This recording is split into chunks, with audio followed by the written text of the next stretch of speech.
खरं तर मी जसं म्हटलं की माळशिरस वकील संघटनेने नवीन वर्षामध्ये या ठिकाणी कायदेविषयक व्याख्यानमाला सुरू केलेले आहे आणि ज्या प्रकारे वकील संघटनेचा त्याला भरपूर असा प्रतिसाद मिळतो आहे. आपण पाहिलं की पहिलं आणि दुसरं लेक्चरसुद्धा म्हणजे पेटे साहेबांचं लेक्चर असेल, व्यास साहेबांचं लेक्चर असेल, अतिशय भरभरून असा प्रतिसाद आपल्या माळशिरस वकील संघटनेने दिलेला आहे. त्याच अनुषंगानं या व्याख्यानमालेतलं तिसरं पुष्प आज या ठिकाणी आपल्या वकील संघटनेमध्ये गोवण्यासाठी ॲडव्होकेट सचिन झालटे पाटील साहेब आपल्या बारमध्ये उपस्थित आहेत. सरांबद्दलचा अल्पशः परिचय मी आपल्या बारला करू इच्छितो. सरांचं जे शिक्षण झालेलं आहे ते त्यांचं ग्रॅज्युएशन 2002 साली कोल्हापूर विद्यापीठातून डिस्टिंक्शनमध्ये झालेलं आहे. सरांनी 2005ला पुणे विद्यापीठातून LLB केलेले आहे, तर 2008 साली भारती विद्यापीठातून LLM केलेलं आहे.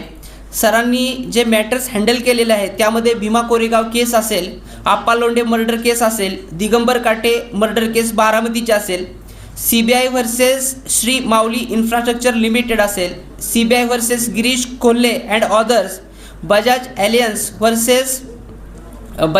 सायबर फ्रॉड केस असेल, विराज जगताप मर्डर केस असेल, विशाल फाटे शेअर मार्केट स्कॅम सोलापूर आपल्या जिल्ह्यातला होता, त्या स्कॅममध्ये देखील वकील म्हणून सरांनी कामकाज पाहिलेलं आहे. त्याचबरोबर अष्टविनायक शेअर मार्केट केस, सुजित विरा मर्डर केस, हिंदू राष्ट्रसेनाची जी केस प्रचंड गाजलेली होती त्यामध्ये सरांनी वकील म्हणून कामकाज पाहिलेलं आहे. त्याचबरोबर गारवा हॉटेल या जो मर्डर केस झाली होती त्यामध्ये सर होते. नाना गायकवाड मोक्का केसमध्ये, शेळके मर्डर केस, अशा बऱ्याच मर्डर केसेसमध्ये सरांनी कामकाज पाहिलेलं आहे. आणि ते आज आपल्याला मेडिकल ज्युरिस्प्रुडन्स आणि मेडिकल एक्सपर्ट असतात त्यांच्या क्रॉस घेताना जे काही आपल्याला क्रॉसचं स्किल आहे, की कला आहे, त्या अनुषंगाने आपल्याला मार्गदर्शन करण्यासाठी उपस्थित आहेत. सगळ्यात अगोदर मी आपल्या वकील संघटनेचे अध्यक्ष सन्माननीय VT पिसाळ साहेब यांना विनंती करतो की सरांनी आपल्या पाहुण्यांचा यथोचित असा मानसन्मान या ठिकाणी करायचा आहे.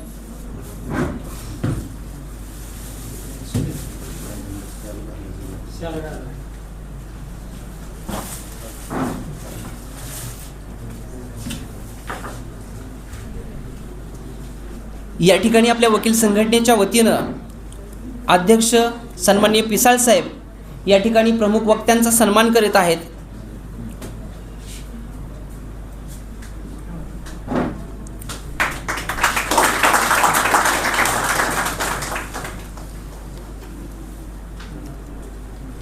या व्याख्यानमालेसाठी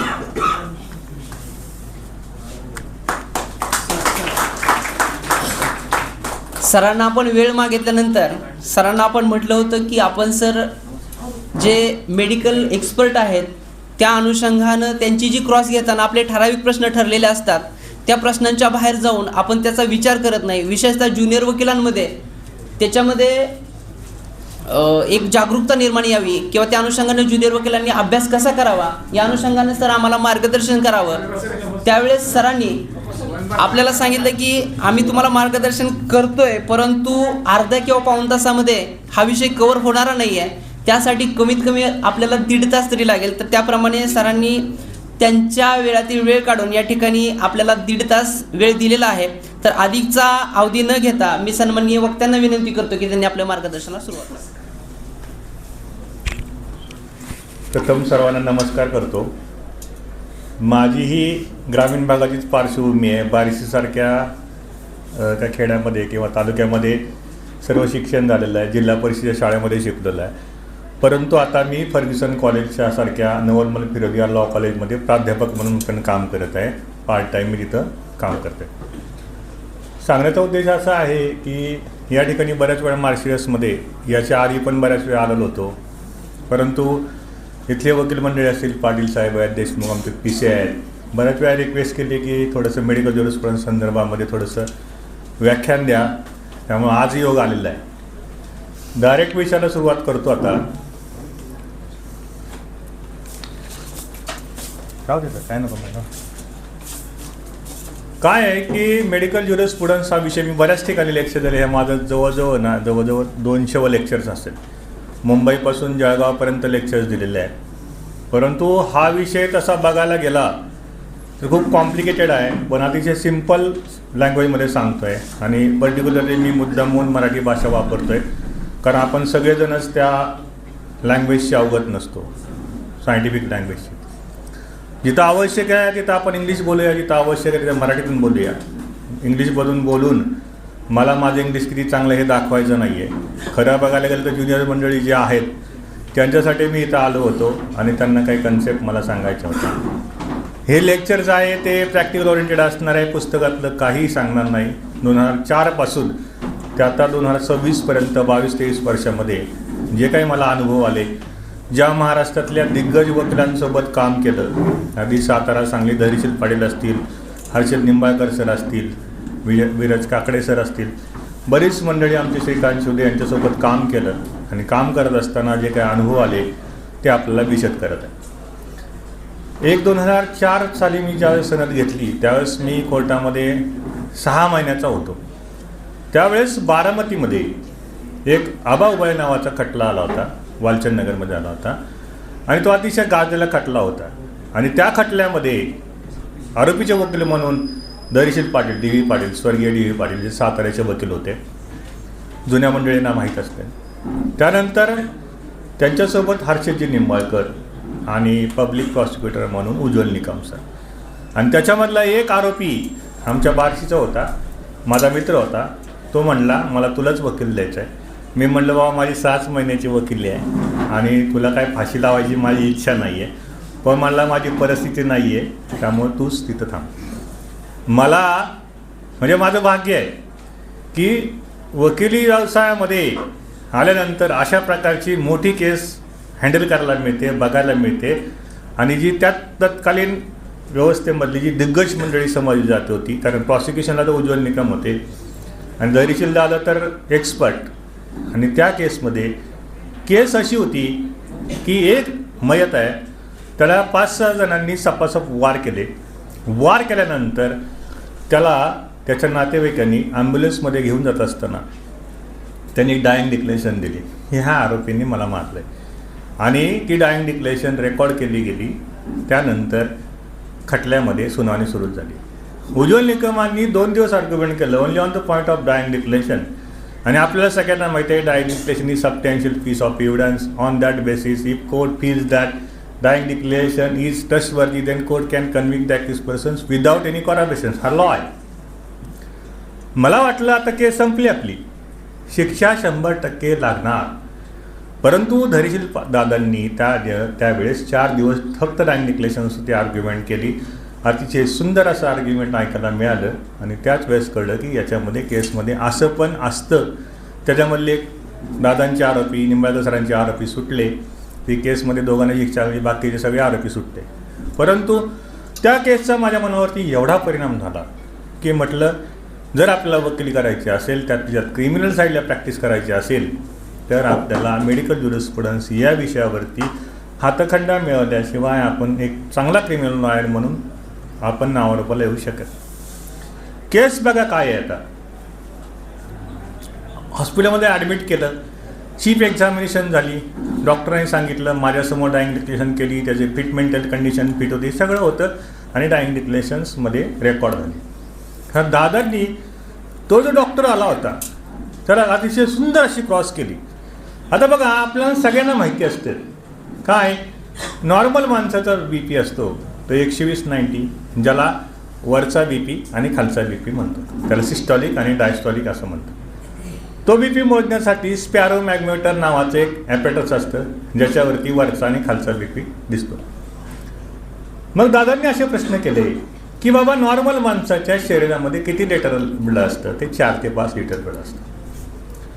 मग तुम्ही या आरोपीला मारल्यानंतर त्याचा रक्तस्राव झाला, पूल ऑफ ब्लड त्या ठिकाणी निर्माण झालं, त्याला ॲम्ब्युलन्स मध्ये घेताना त्याची ट्रेल ऑफ ब्लड आहे, त्यामुळे याच्या शरीरामधलं ब्लड लॉस झालं होतं, त्यामुळे तुम्हाला याला ब्लड देण्याची गरज लागलेली होती. हो, ब्लडचा आणि बी पीचा संबंध असतो. ब्लड कमी झालं तर बी पी लॉस होतो, डाऊन होतो. मग आता बघा, जसा वरचा BP महत्त्वाचा आहे, कारण काय आहे की at the time of dying declaration person should be conscious physically आणि मेंटली, बरोबर. त्याशिवाय डायिंग डिक्लेरेशन ॲडमिसिबल होणार नाही. मग त्यांनी सांगितलं की या माणसाचा जर नॉर्मल माणसाचा BP जर 60च्या खाली फॉल झाला तर तो माणूस अनकॉन्शियस म्हणून गणला जातो, म्हणजे त्याला बोलता येणार नाही.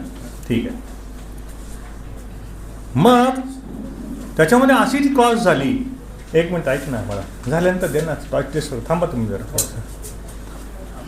बसा तुम्ही पण पुढं. मग काय झालं बघा, डॉक्टरनं अशी क्रॉस केली, जर माणूस 60 खाली 120 90 BP आहे आणि तो BP 60च्या खाली गेला तर तो कॉन्शियस, तो अनकॉन्शियस होतो. Doctor says yes. मग तुम्ही एखाद्या पेशंटला ज्यावेळेस हॉस्पिटलमध्ये तपासणी करता त्याचं सगळं जे काही मोजमाप असेल ते MLC पेपर्समध्ये नोट डाऊन करावं लागतं. हो, या पेशंटला तुम्ही जे काही ट्रीटमेंट दिली त्याचं तुम्ही MLCमध्ये नोट डाऊन केलं. हो. मग आता MLC पेपर्स बघा, 8 वाजता तुम्ही डायग्नोसिस अशी घेतली असं म्हणताय, तर 7:55 तुम्ही या माणसाला तपासलंय, त्यावेळेस त्याचा BP किती होता, वरचा आणि खालचा. मग त्यांनी सांगितलं वरचा BP जो आहे तो 90 होता आणि खालचा BPला डॅश केलं होतं, डॅश, खालचा BP डॅश. आता या डॅशवरून बघा दादांनी क्रॉस कशी घेतली. तुम्हाला ज्यावेळेस BP मोजतो त्यावेळेस दोन्ही BP वरचा आणि खालचा BP एकदमच दिसतो. हो. BP ट्रेस आउट झाला तर तुम्हाला त्या MLC पेपर्समध्ये नोट डाऊन करावं लागतं. हो. BPचा आणि कॉन्शियसचा संबंध आहे. हो. खालचा BP जर 60पेक्षा खाली फॉल झाला असेल तर तो माणूस अनकॉन्शियस असतो. या केसमध्ये तुम्ही डॅश केलंय, याचा अर्थ वरती 90 सापडलाय, डॅश केलंय म्हणजे तुम्हाला खालचा BP ट्रेस आउट होत नव्हता. येस. आणि मग आता लॉजिकली काय झालं, जर 60पेक्षा BP खाली येतोय, माणूस अनकॉन्शियस आहे, मग जर BP ट्रेस आउट होत नसेल तर माणूस अनकॉन्शियस आहे.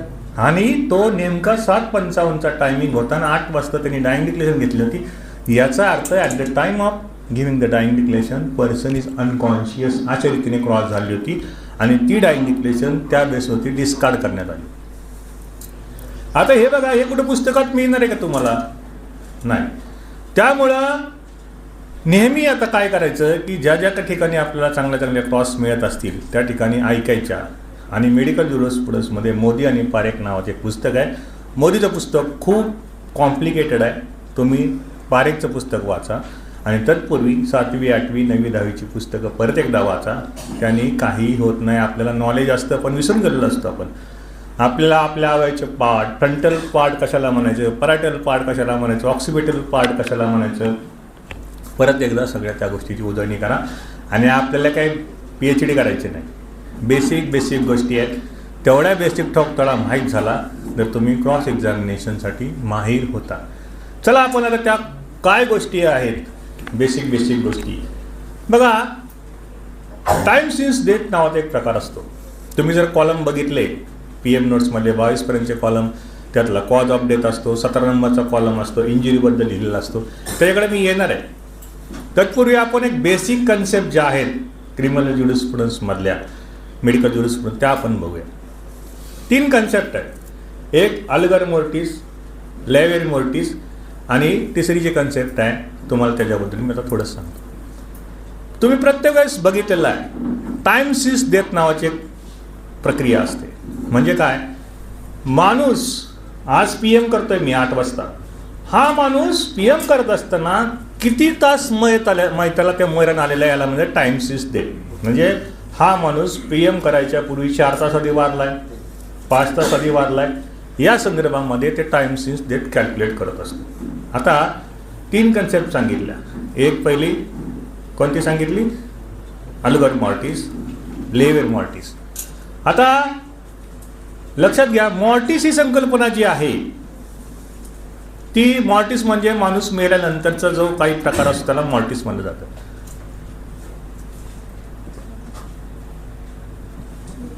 हां, तर रायगर मॉर्टिस जो तिसरी संकल्पना आहे त्या रायगर मॉर्टिसबद्दल प्रत्येक वेळेस तुम्ही ऐकलं रायगर मॉर्टिस एवढं झालं, अमकं झालं, तमकं झालं. आता काय आहे बघा, माणसाच्या शरीरामध्ये ATP नावाचा एक मॉलिक्यूल असतो. सगळे झाले आपल्या ATPमध्ये. तो ATP म्हणजे आपल्या शरीराची सेल, त्याच्यामध्ये आपला पॉवर हाऊस असतो. त्यातून एनर्जी आपल्याला, मी बोलतोय, हातवारे करतो, त्या ATP मधली एनर्जी आपल्याला मिळते. मला आता माझा हात बेंड करायचा आहे. मग इथले जे मसल्स आहेत बायसेप्स आणि ट्रायसेप्स, काही बायसेप मसल आकुंचन पावतात, ट्रायसेप मसल प्रसरण पावतात आणि म्हणून माझा हात बेंड होतो. मग आता एखादा माणूस मेल्यानंतर त्याच्यामधली केमिकल रिॲक्शन्स बंद होते, ATP मधले जी एनर्जी आहे ती स्टॉप होते आणि माणसाचे मसल वर्किंग करायला धजवत नाही किंवा वर्किंग होत नाही. मग मसल जर समजा डिजनरेट झाले, मसल वर्क करत नसेल तर माणसाच्या हातामध्ये ताठरपणा येतो. म्हणजे मॉर्टिस म्हणजे काय झालं की माणसाच्या शरीरामधला रायगर मॉर्टिस म्हणजे ताठरपणा, साधा सोपा शब्द. आता बघा, मेल्यानंतर पण देखील केमिकल रिॲक्शन बंद झाल्या, परंतु त्या ATP मध्ये एनर्जी तर राहणारच आहे. जोपर्यंत संपत नाही तोपर्यंत राहणार आहे. त्यामुळं 2 तासापर्यंत आपल्या शरीरामधली एनर्जी राहते. 2 तासानंतर ती शरीरामधली एनर्जी बंद होते, एनर्जीचे निर्माण होत नाही. म्हणून माणूस मेल्यानंतर 2 तासानंतर शरीराचा ताठरपणा सुरू होतो. त्याला म्हणायचं starting point of Raigad mortis. आता बघा, साधी सोपी संकल्पना आहे की ज्या पार्टमध्ये जास्त सेल्स आहेत, ATP आहेत, त्याची एनर्जी जास्त राहणार आहे आणि जो मसल स्मॉल आहे त्याच्या ATP मॉलिक्युल्स कमी असणार आहेत, म्हणून त्याचे ATP मॉलिक्युल लगेच संपणार आहेत. मग माझ्या पापण्यांमध्ये मसलची संख्या, सेलची संख्या खूप कमी आहे आणि माझ्या मांडीमध्ये, तळव्यामध्ये खाली संख्या जास्त आहे. मग सगळ्याच इफेक्ट कुणावरती होणार आहे. ज्यावेळेस माणूस मरतो, ATP संपतात, त्यावेळेस शरीराचा ताठरपणा माझ्या पापण्यांपासून सुरू होतं. कारण काय रिझन आहे त्याचं? सेल कमीच असणार ना, मसल कमी आहेत पापण्यांमध्ये. मग स्टार्टिंग पॉईंट कुठून सुरू होतं? आयलिड्सपासून. मग तो स्टार्ट होत होत होत होत शरीराचा ताठरपणा स्टार्ट होत होत म्हणून पायाच्या अंगठ्यापर्यंत जातो. त्याच्यामुळे काय म्हणायचं, rigor mortis start from the eyelids, its ends with the toes. म्हणजे स्टार्ट कुठून होतं? लीड्सपासून सुरू होत होतं, खालच्या पायापर्यंत रायगर मॉर्टिस सुरू होतं. आता हे पूर्ण डेव्हलप व्हायला 12 तास लागतात. इथून सुरू झालं 2 तासानंतर मेल्यापासून त्या पायापर्यंत रायगर मॉर्टिस म्हणजे शरीराचा ताठरपणा 12 तास लागतात. ते पुढचं 12 तासापर्यंत रायगर मॉर्टिस राहतं आणि पुढच्या 12 तासानंतर ते पूर्णपणे पासअप होतो आणि शेवटचा ते संपून जातं. याला रूल ऑफ 12 म्हणतात. म्हणजे रूल 12चा नियम काय झाला? रायगर मॉर्टिस सुरू होतं पापण्यांपासून पायाच्या बोटापर्यंत, ते पूर्ण 12 तासापर्यंत डेव्हलप होतं. पुढचे 12 तास ते राहतं आणि पुढच्या 12 तासानंतर ते पासअप व्हायला सुरुवात होतं. आता मला हे कळलं रायगर मॉर्टिस म्हणजे काय, ते कशामुळे डेव्हलप होतं. पण ह्याचा उपयोग मला क्रॉसमध्ये काय करायचं आहे? आणखीन एक प्रकार सांगतो बघा. आपण ज्यावेळेस अन्न खातो त्याचं रूपांतर आपल्या रक्तामध्ये किंवा सेल्समध्ये होतं आणि तो अन्न पचन ज्यावेळेस होतं त्या संपूर्ण प्रक्रिया, अन्नातलं आपलं पोट रिकामं व्हायला 5 तास लागतात, 4 ते 5. त्याच्यावर एन्झाईमची प्रक्रिया होते. तुमचं स्टमक खाल्ल्यापासून एम्प्टी व्हायला किती वेळ लागतो? 5 तास. मग आता एखाद्या माणसाने जर अन्न खाल्लं आत्ता आणि 2 तासानंतर त्याला मृत्यू पावला, म्हणजे त्याच्यावरती हाताने वार केला, तो मेला. आता 2 तासानंतर 5 तास लागतात अन्न पूर्ण व्हायला. मग 2 तासामध्ये त्याच्या पोटामध्ये सेमी डायजेस्टेड फूड सापडायला पाहिजे की नाही? बघा, मग आपण ज्यावेळेस कॉलम बघतो, इंटेस्टाईनचा कॉलम असतो, त्याच्यामध्ये फूड कंटेंट पण बघायचे. Food content, semi digested food, no content, याच्यावरती आपल्याला क्रॉस करावे लागते. आता बघा, याचा वापर, ह्या फूड कंटेंटचा, रायगर मॉर्टिसचा, लेव्हर मॉर्टिसचा, याचा वापर कसा करायचा? तर आता एक उदाहरण देतो बघा. केस मी चालवली होती. मुलगा आणि मुलगी दोघांचे प्रेम संबंध, मुलगी प्रेग्नंट. मग यांनी लग्नास नकार दिला. मग मुलाने ठरवलं हिला मारून टाकायचं. शेतामध्ये गेला. शेतामध्ये चौकडाला एक मंदिर होतं. मंदिरामध्ये एक पुजारी होता. दोघांना प्रसाद दिला गेला. मयत मुलीला पण प्रसाद दिला, लाडू, स्वीट बॉल. तो तिने खाल्ला आणि लगेच देवळाच्या पाठीमागे ती मुलगी मृत्यू पावली. आता बघा, ज्यावेळेस केस सर्कमस्टन्शियल एव्हिडन्सवरती असते, म्हणजे ही काय झाली, लास्ट सीन थिअरी झाली. मयत आणि आरोपी लास्टला ज्यांनी एकत्र पाहिलं आणि त्यानंतर मुलगी डेड झाली, म्हणजे बर्डन कुणावरती आलं, आरोपीवरती आलं. 106 प्रिझम्पशन्स आहे इंडियन एव्हिडन्स ॲक्टमध्ये. त्याच्यामध्ये असं म्हणलं आहे की facts which are within the knowledge of accuse person he has to disclose this facts. आणि याच्यामध्ये burden shifts on the accuse persons. आणि प्रिन्सिपल काय म्हणतं, dead tell, no tell, who is alive he has to tell. मरणारा माणूस सांगत नाही, जो जिवंत माणूस त्याच्या कॅपॅसिटीमध्ये त्यांनी सांगायचं की माहिती त्याला काय झालं. आणि हे बर्डन जर तुम्ही डिस्चार्ज नाही केलं तर you will be get convicted. मग परंतु हे बर्डन कधी शिफ्ट होतं, burden shifts from shoulder to shoulder. But prior to that prosecution has to prove that there is a last scene theory, and last scene theory has to be proved beyond the reasonable doubt. Then burden shifts on the accused person. आता बघा, हे burden जे आहे 106 ते burden आपल्याला medical ज्युरिस्प्रुडन्सनी पण आपल्याला review करता येतं. ते कसं, आता पुजाऱ्याला पॉझिटिव्ह पॉईंट विचारले गेले. बघा 12 वाजता दोघं हे आले. हो, आता काय होतं की क्रॉस एक्झामिनेशन्समध्ये आपण एखादी गोष्ट विटनेसला विचारतो, हे दोघं जण 12 वाजता आले होते, म्हणजे आपण क्रॉसमध्ये ॲडमिट करत नाही 12 वाजता आलेले आहेत. लक्षात घ्या, याच्यामध्ये आपण मेडिकली कॉन्ट्रडिक्ट करत असतो. कोर्ट जरी म्हटलं की नाही तुम्ही अशी क्रॉस विचारू नका, तुम्ही ॲडमिट करताय, आपण क्रॉसमध्ये कुठलीही गोष्ट ॲडमिट करत नसतो. तुमच्या म्हणण्याप्रमाणे हे दोघं जे आले असं तुम्ही म्हणताय, मी नाही म्हणत. तर ते 12 वाजता आले होते. हो, 12 वाजता तुम्ही, ती मयत व्यक्ती होती, तिला लाडू दिला होता स्वतःच्या हाताने. हो, तिने तुमच्या समोर खाल्ला. हो, आता बघा 2 वाजता ती मुलगी मेली, 2 वाजता ती डेट सापडली गेली. मग डॉक्टरना असे प्रश्न विचारले, डॉक्टर, मानवी माणूस जो माणूस असतो त्यानं जर एखादं जेवण केलं किंवा अन्न खाल्लं तर ते स्टमक एम्प्टी व्हायला 5 तास लागतात. Doctor says yes. And if the persons died after taking the meal within the 2 hours, definitely there should be a semi-digested food. Yes. In this case, you have conducted the PM. In this case, your fine stomach is empty. That means this person has not taken any food before the 5 hours. मग आता बघा काय झालं, जर हिने लाडू खाल्ला असता 12 वाजता आणि 2 वाजता जर ती मयत असती तर डॉक्टरांच्या रिपोर्टमध्ये सेमी डायजेस्टेड फूड सापडलं असतं. सेमी डायजेस्टेड फूड सापडलं नाही, स्टमक एम्प्टी सापडले, म्हणजे तिने 12 वाजता लाडू खाल्ला हे सिद्ध होत नाही मेडिकली. होतं का? नाही. मग लाडू नसेल खाल्ला तर लाडू दिलेला विटनेस खोटं बोलतोय, कारण लाडू दिलेला तूच सांगतोय ना, म्हणजे तो खोटं बोलतोय याचा अर्थ मग लास्ट सीन थिअरीमध्ये हे आलं होतं किंवा नव्हते माझ्यासमोर, हे पण डिसबिलीव्ह होतं. एका पॉईंटनी, एका स्टमकमधल्या एम्प्टी स्टमकमुळे लास्ट सीन थिअरी डिस्कार्ड होते. आणि आपला रोल काय, we have to create benefit in the doubt of the court, mind of the court. We cannot prove our case beyond the reasonable doubt. It is duty of the prosecution.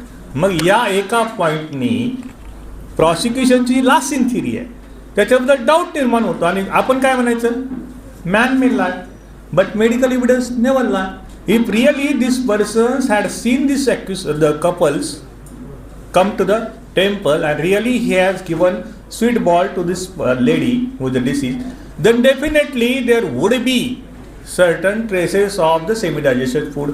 So negativity of the semi-digested food shows that this person is telling lie because the medical evidence never lie. आणि कोर्टाच्या मनामध्ये doubt सुरुवात होतो आणि त्यामध्ये एकदा last seen theory उडली, burden तुमच्यावरती येणार आहे का, शिफ्ट होणार आहे का, नाही, then you will be get acquitted. त्याच्यामुळं मेडिकल ज्युरिस्प्रुडन्स जो आहे तो आपल्या केसेसमध्ये क्रिमिनल साईडला खूप इम्पॉर्टंट असतो. मेडिकल ज्युरिस्प्रुडन्सवरती ज्याची कमांड आहे तो नेहमी 90%, 99% केसेस तो विन करतो. आणि ज्या ज्या काही मोठे लॉयर झालेत आत्तापर्यंतचे त्या सगळ्यांचं मेडिकल ज्युरिस्प्रुडन्सवरती कमांड आहे. शिवदे सर असतील, आमचे नहार सर असतील, लिंबाळकर सर असतील, काकडे सर असतील, कुणाची तुमच्या माळशिरसमधले सुद्धा प्रख्यात वकील बघा, सगळ्यांचं मेडिकल ज्युरिस्प्रुडन्ससाठी कमांड होतं. त्यामुळं पुढच्या संकल्पनेकडे येऊया. हे झालं रायगर मॉर्टिस कळलं, फूड काय टाईम सेन्स. आता रायगर मॉर्टिसमध्ये पण काय म्हणणार तुम्ही, समजा रायगर मॉर्टिस फुल्ली डेव्हलप झाले असं सापडलं त्यांच्या ह्याच्यामध्ये. डॉक्टरला मग विचारायचं की doctor Raigad mortis fully develop झालेला आहे, याचा अर्थ तुम्ही PM करण्यापूर्वी हा माणसाला मरण 12 तासापूर्वी आलेलं आहे. हो, आणि लास्ट सीन थिअरी जर असेल 12 तासापूर्वी मेलाय म्हणजे 12 वाजता मेला थोडक्यामध्ये समजू आपण डॉक्टरांच्या कन्सेंटप्रमाणे.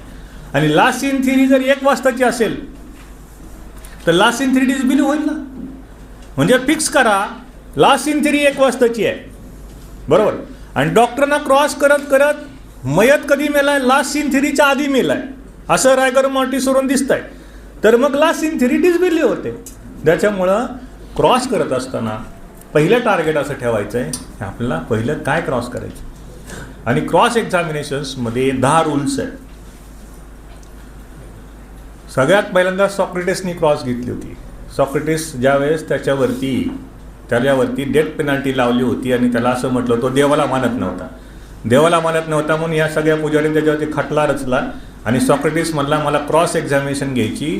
ती क्रॉस एक्झामिनेशन इसवी सन पूर्व 350 वर्षापूर्वीची क्रॉस आहे, त्यावेळेस क्रॉस डेव्हलप झाली आणि त्यांनी सुंदर क्रॉस घेतली होती आणि सॉक्रेटिसला ॲक्विडेट करावं लागलं होतं. क्रॉस काय आत्ताची नाही आहे, क्रॉस अनादी अनंत काळापासून आलेली क्रॉस. त्यामुळे नवीन काही नाही आहे. फक्त काय आहे नियम लक्षात घ्या. पहिला पॉईंट काय आहे की don't ask the question of which you do not know the answer. जो आन्सर तुम्हालाच माहीत नाही त्याचा प्रश्न तुम्ही विचारायचा नाही. आता सकाळी 11 वाजता मी कोर्टामध्ये पोचलो असं वकील साहेबांना क्रॉसमध्ये घ्यायचे. तुम्ही किती वाजता निघाला होता, तुम्ही किती वाजता पोचला, असं प्रश्न नाही. तुम्हाला माहिती नाही मी 11 वाजता पोचलो आहे, तुमचा प्रश्न असा पाहिजे की तुम्ही 11 वाजता पोचला होता बरोबर आहे की नाही. त्याच्यामुळं अंधारामध्ये तीर नाही मारायचे. आपली क्रॉस सर्चिंग क्रॉस असते, जे येईल ते येईल उत्तर, असं नाही. तुम्हाला स्पेसिफिक टार्गेट काय करायचं आहे.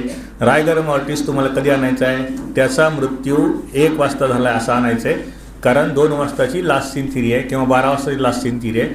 जर माणूस 12 वाजताच मेला असेल तर तो मयत माणूस 1 वाजता त्या आरोपीबरोबर जाणार नाही, हे तुम्हाला डोक्यामध्ये आलं आहे. मग त्याच्यामध्ये क्रॉस कशी घेणार तुम्ही आता. हे बघा doctor the rigor mortis is one of the criteria to decide the time since death. Yes. Rigor mortis is a rule of 12. Yes. त्याचं उत्तर होच येणार आहे, कारण सायंटिस्ट आहे ना, सायंटिफिक रिझन्स आहेत. मग या केसमध्ये तुम्हाला रायगर मॉर्टिस फुल्ली डेव्हलप सापडलं. हो, म्हणजे याला माहिताला 12 वाजतापूर्वी मरण आलं असेल. हो, मग याचं मरण जर असं म्हटलं तर बरोबर आहे का, याचं मरण जे 12 वाजता आलंय. हो. आणि लास्ट सीन थिअरीचा विटनेस काय म्हणतो की आम्ही या दोघांना 1 वाजता दुपारी 1 वाजता बघितलं. मग हा माणूस 1 वाजता बघितलं म्हणतोय, मेलाय तर 12 वाजता. मग याचं काही भूत एकत्र आलं का त्याच्याबरोबरच आहे. त्यामुळं दॅट विल बी डिसबिलीव्ह. हा पहिला झाला. तसंच एक काय आहे की पोस्टमॉर्टम लिव्हिडिटी नावाची एक संकल्पना आहे, त्याला आल्गर मॉर्टिस पण म्हणतात, लेव्हर मॉर्टिस म्हणतात. आता काय आहे की पोस्टमॉर्टम लिव्हिडिटी म्हणजे काय असते बघा. आपल्या शरीराचं सर्क्युलेशन चालू असतं, ब्लड सारखा आपल्या शरीरामध्ये सर्क्युलेट होत असतं. ज्यावेळेस माणूस मरतो तो ऑटोमॅटिकली सर्क्युलेशन स्टॉप होणार आहे, बरोबर. आणि ब्लड नेहमी काय करतं, ग्रॅव्हिटेशनल फोर्समध्ये जमिनीकडे जात असतं. जर सर्क्युलेशन नसेल तर तुमचं ब्लड ग्रॅव्हिटेशनमुळे जमिनीकडे जाणार. त्यामुळे माणूस पडला, पाठीवरती पडला, तर त्या पाठीचा जो भाग जमिनीला टच झाला असेल त्या ठिकाणी रक्त जायला चालू करतं. आणि त्यामुळं काय होतं, रक्तामधला ऑक्सिजन कमी झाला तो निळा होतो, आणखीन ऑक्सिजन कमी झाला की काळा होतो. त्यामुळं त्याच्या रंगावरून एखादा माणूस पडला आहे मेल्यानंतर, सर्क्युलेशन स्टॉप झालं आहे, सर्क्युलेशन बंद झालं की त्याच्या पाठीवरती जो भाग टेकला आहे त्या ठिकाणी असे डाग किंवा डब्बे तयार व्हायला जातात. ते डब्बे कसे असणार आहेत, निळे असले की ते किती झाले 15 तासापूर्वी, काळा असला की 20 तासापूर्वी या मैताला मरण आलेलं आहे. त्यामुळं या संकल्पनेवरून पण तुम्हाला लास्ट सीन थिअरी डिसबिलीव्ह करता येते मगाशी सांगितल्याप्रमाणे. दुसरा एक टेम्परेचरचा प्रकार आहे, एक फॉर्म्युला आहे बघा. मानवी मनाच्या शरीरामध्ये मानवाच्या शरीराचं तापमान नॉर्मल 37 डिग्री सेंटीग्रेड असतं. ते तापमान का असतं, आपल्या शरीरामध्ये जिवंत असल्यामुळे एनर्जी तयार होते आणि एनर्जीमुळे तापमान, एकदा माणूस मेला की एनर्जी तयार होणार नाही, त्यामुळे तापमान कमी कमी कमी कमी व्हायला. आपण एखादी डेड बॉडी कूल पण पडलेली असते. मग तापमानावरून हा माणूस कधी मेला हे पण कळता येतं आपल्याला. त्याचा फॉर्म्युला काय, आत्ताचं बॉडीचं टेम्परेचर कमी झालं असणार आहे ना. मानवी मनाचं टेम्परेचर माणसाचं टेम्परेचर किती आहे, 37 डिग्री सेंटीग्रेड. मायनस तुम्हाला आत्ता किती सापडलं, 31, बरोबर. मग 6 डिग्रीचा फरक आला, भागिले 1.5, मग 15 चोक 60, म्हणजे 4 तासापूर्वी या माणसाला मरण आलेलं आहे. जर माणूस मेला आहे, मेलेल्या वेळेस त्याचं जर टेम्परेचर 31 आपल्याला सापडलं, डॉक्टरला 31 टेम्परेचर सापडलं बॉडीचं, मग 37 मायनस 31 आत्ताचं टेम्परेचर, नॉर्मल टेम्परेचर भागिले आत्ताचं टेम्परेचर डिवायडेड बाय 1.5, त्याचं उत्तर येतं 4. जर 31 डिग्री सेंटीग्रेड तापमान असेल, म्हणजे हा माणूस कधी मेला आहे, 4 तासापूर्वी. मग याचा वापर कशासाठी करायचा आहे आपल्याला, हे सगळं कॅल्क्युलेशन कळलं, मला सगळं सायंटिफिक रिझन्स कळले, पण यावरून तुम्हाला क्रॉस एक्झामिनेशनमध्ये काय करायचं आहे, तर लास्ट इन थिअरी डिसबिलीव्ह करायची. कारण या सगळ्या प्रकारामधून जर माणूस जर लास्ट इन थिअरीच्या आधी मेला असेल तर लास्ट इन थिअरी बिलीव्ह होत नाही, म्हणून याचा वापर आपण करून लास्ट इन थिअरी आपण डेव्हलप करू. तर दुसऱ्या एका मुद्द्याकडे येतो. तर थोडं पाणी आहे, पाणी. मला एक सांगा, बोर तर होत नाही ना, आणि तुम्हाला कुठला आणखीन काय वाटत असेल त्यावेळेस तुम्ही मला सांगा.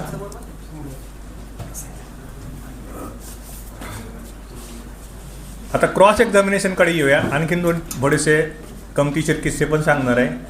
तुम्हाला काय बोर होता नाही, मी तर प्राध्यापक आहे, त्यामुळे दिवसभर जरी बोललो तरी मी काय दमणार नाही आहे.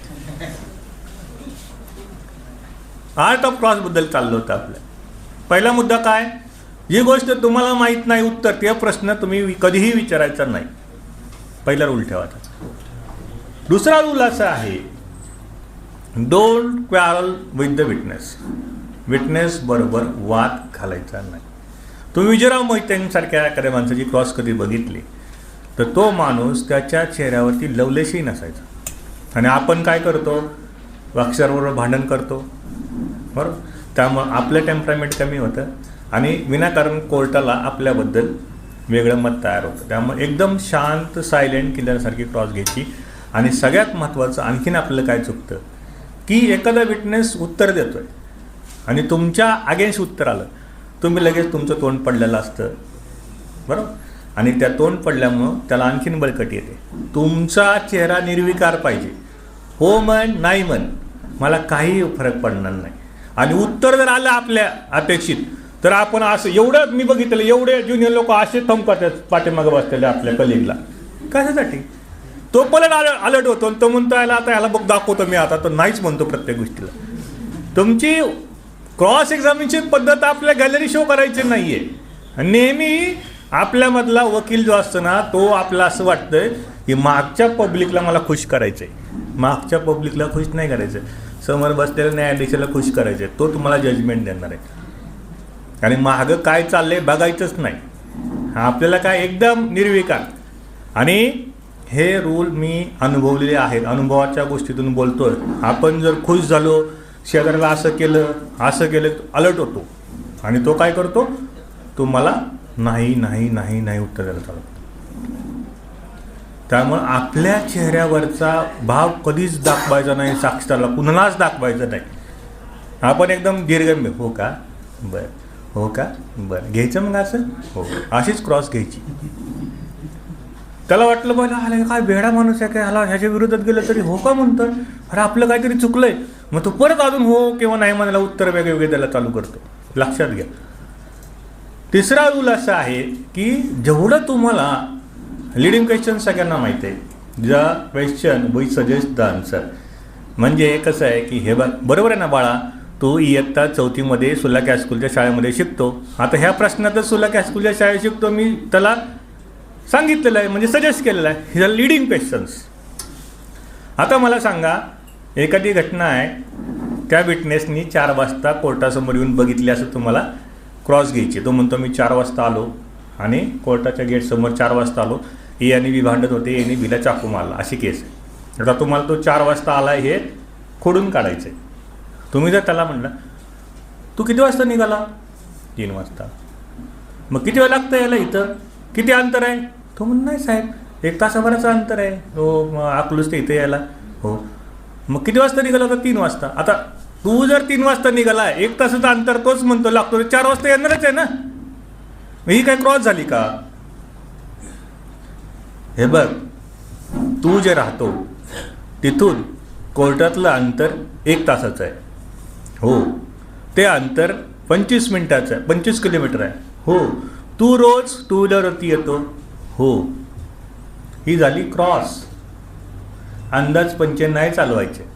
त्यानंतर हे बघ, त्या दिवशी गाड्यांचा संप होता. हो, त्यामुळे तुला काही गाडी मिळाली नाही, बस. हो, त्यामुळे तुला 2 व्हीलरवरती यावं लागलं. हो, मग बसनं न आल्यामुळे 2 व्हीलरवरती येताना ट्रॅफिक लागलं. हो, ट्रॅफिक लागल्यामुळे तुला त्या ठिकाणी उशीर होतो. हो, अशा पद्धतीने मग कोर्ट इन्फ्लुएन्स ड्रॉ करतो की हा रोज माणूस बसने येतो, त्यावेळेस बस नव्हती, हा 2 व्हीलरवरती येत होता, 2 व्हीलरवरती ट्रॅफिक लागलं म्हणून हा 4 वाजता पोहोचू शकत नाही, असा कोर्ट इन्फ्लुएन्स ड्रॉ करत असतो. त्यामुळे डायरेक्टली क्रॉस एक्झामिनेशन खूप घातक असते. क्रॉस एक्झामिनेशनमध्ये असं म्हटलं जातं, it is a tool in the hand of advocate. आपलं टूल्स काय? जसं एखादा गवंडी असतो त्याचे टूल्स काय, जो एखादा इलेक्ट्रिशियन असतो त्याचे टूल्स त्याचे असतात. आपलं टूल्स काय? Cross examination. आपल्या हातात काही, पण cross examination cuts the neck of the opposite party and if it is not asked correctly it cuts the hand of the person who use the, म्हणजे दुधारी तलवार आहे क्रॉस. वापरली तर समोरचा गळा कापू शकतो, चुकीची वापरली तर आपला हात कट होतं. त्यामुळे एक चुकीचा प्रश्न तुमच्या आरोपीला फाशीच्या तख्तापर्यंत घेऊन जात असतो. केसेसमध्ये शिक्षा लागत असते, नो डाऊट, परंतु आपल्या चुकीमुळे ती शिक्षा लागली नाही पाहिजे, एवढी काळजी घ्यायची. दुसऱ्या आपण मुद्द्याकडे येऊया. बघा, सुसाईड आणि होमिसायडल बऱ्याचशा गोष्टी असतात आणि बऱ्याच वेळा अशी केस असते, बर्निंगची केस असते किंवा सुसाईडची केस असते.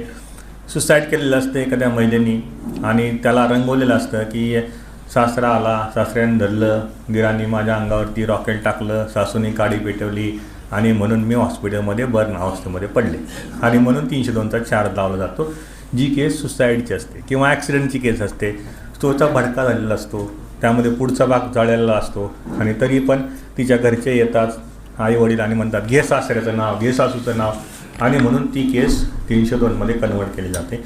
किंवा उलटं असतं, कधी कधी 302ची केस असते, दबाव नवऱ्याने टाकल्यामुळं ती परत दुसऱ्या ॲक्सिडेंटल थेरीकडे आलेली असते.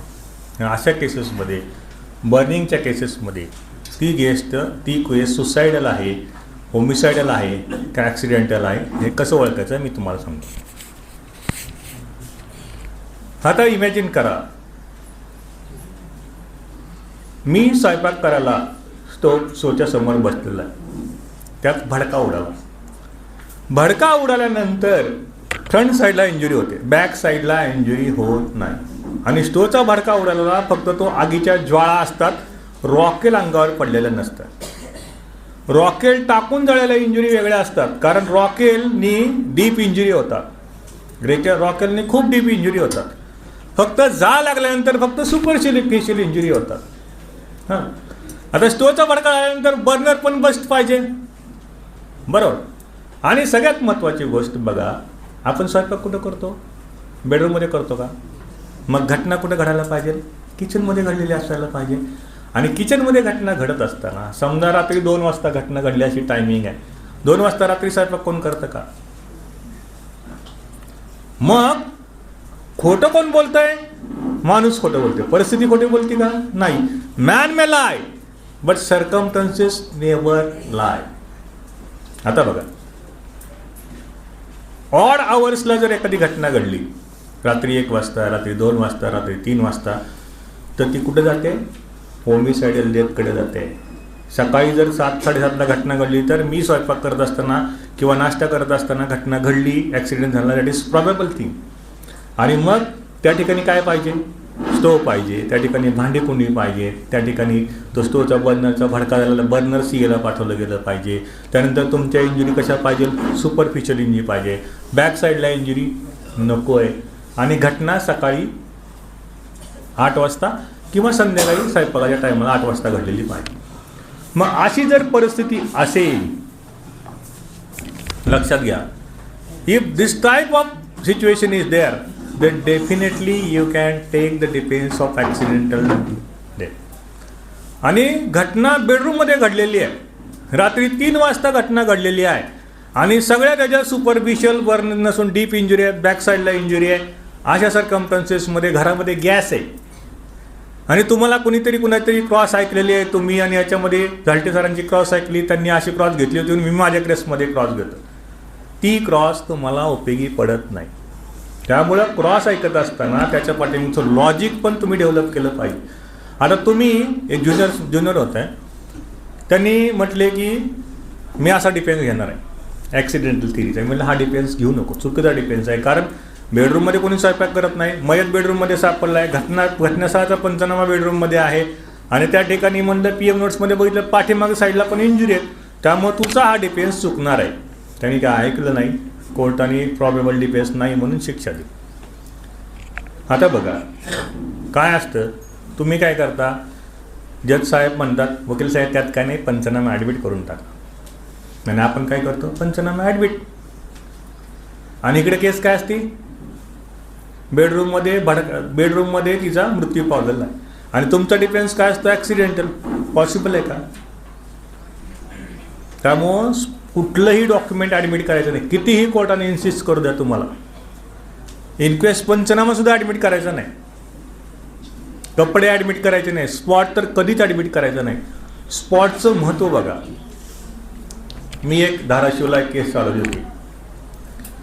केस अशी होती की आमच्या इन्स्ट्रक्शनप्रमाणे त्या महिलेनी स्वतःहून सुसाईड केलं होतं आणि तिने तिचे घरचे आल्यानंतर केस डायिंग डिक्लेरेशन्समध्ये असं सांगितलं की सासूने धरलं, सासऱ्यांनी काडी ओढली आणि दिरांनी रॉकेल टाकून मला जाळलं आणि मला याच्यामध्ये इंजुरी झाल्या, त्यानंतर ती मेली. आता प्रॉसिक्युशन म्हणत आहे की होमिसायडल डेथ आहे, आमच्या इन्स्ट्रक्शनने सुसायडल डेथ आहे. आणि त्याच्यामध्ये तिने आणखीन एक गोष्ट सांगितली होती की मला माझ्या नवऱ्याने काठीने मारले.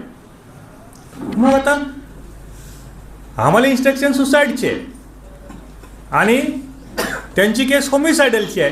सुसाईड जर आणलं मी रेकॉर्ड तरी मी ॲक्विटल होणार आहे, आणि मी जर सुसाईड आणण्यासंदर्भात प्रयत्न केला जर नाही पॉसिबल झालं तर होमिसायडल डेथमध्ये मला 200-300 मध्ये शिक्षा 100% लागणार आहे. आता इन्स्ट्रक्शन तर असे होते, परंतु झालं काय, याच्यामध्ये एक डिफिकल्टी अशी होती की इंजुरी सर्टिफिकेट किंवा PM नोट्समध्ये तिच्या कपाळावरती एक जखम होती, कपाळावरती जखम होती.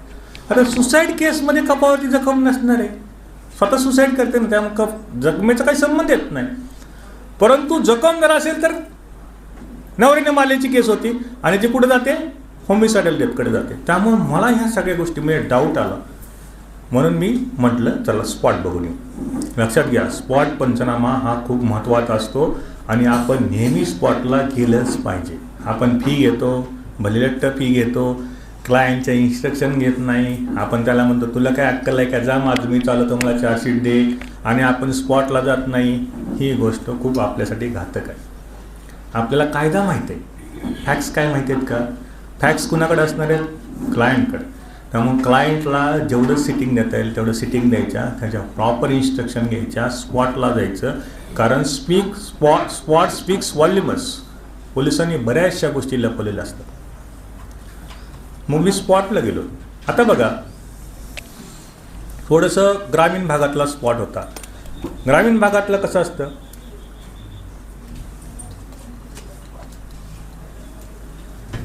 असं स्वयंपाकघर होतं. स्वयंपाकघराच्या, आता हे स्वयंपाकघर समजा बारकं होतं आणि दरवाजाच्या पाठीमागं बाथरूम होतं, तिथं बॅरल वगैरे ठेवले होते, पाण्याचे बॅरल्स होते.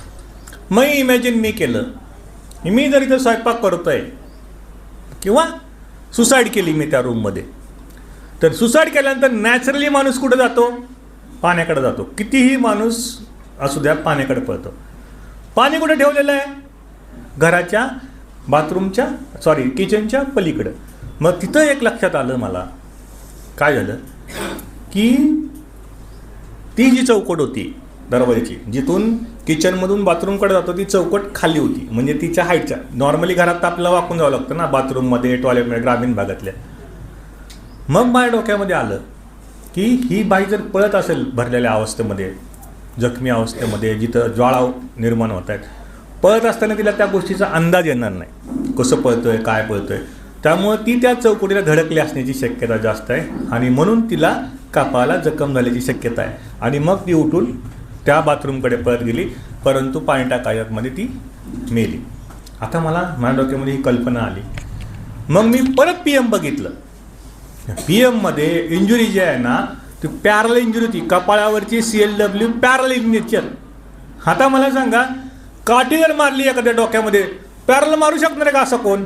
ऑब्लिक असणार आहे काठी. मग त्यावेळेस माझ्या डोक्यामध्ये ती कल्पना आली. मी डॉक्टरांना विचारलं, डॉक्टर दिस इंजुरी इज पॅरल इन नेचर. आता कसं होतं, लॉक सिस्टीम नावाचं एक प्रकार आहे. लॉक सिस्टीम पहिल्या प्रश्नामध्ये विटनेसला लॉक करून टाकायचं. आता हा तुम्हाला प्रश्न आणायचा, तुम्हाला रेकॉर्ड होती का आणायचं तुमच्या डोक्यामध्ये की अशा प्रकारची इंजुरी पॅरल भिंतीला चौकड्या धडकली तर अशा प्रकारची इंजुरी हे तुम्हाला आणायचं आहे. मग डॉक्टरना जर डायरेक्ट तुम्ही प्रश्न विचारला की डॉक्टर ही इंजुरी अशा पद्धतीच्या पॅरल त्या पिलरने होऊ शकते, आडव्या पॅरल त्या ह्याने चौकटीने, डॉक्टर नाही म्हणणार आहे. तो आपल्याच्या हुशार असतो. लॉक कसं करायचं आहे बघा sir. CLW continue lacerated wound is associated with the hard and blunt object. म्हणजे एखाद्या हार्ड अँड ब्लंट ऑब्जेक्टनी जर मारलं तर CLW होती. त्यांनी काठी बोगस रिकव्हरी केलेली असती, काठी डॉक्टरांना दाखवली असती आणि डॉक्टर म्हणतो हो ह्या काठीने ही इंजुरी होऊ शकते, ते त्यांचं ठरलेलं असतं.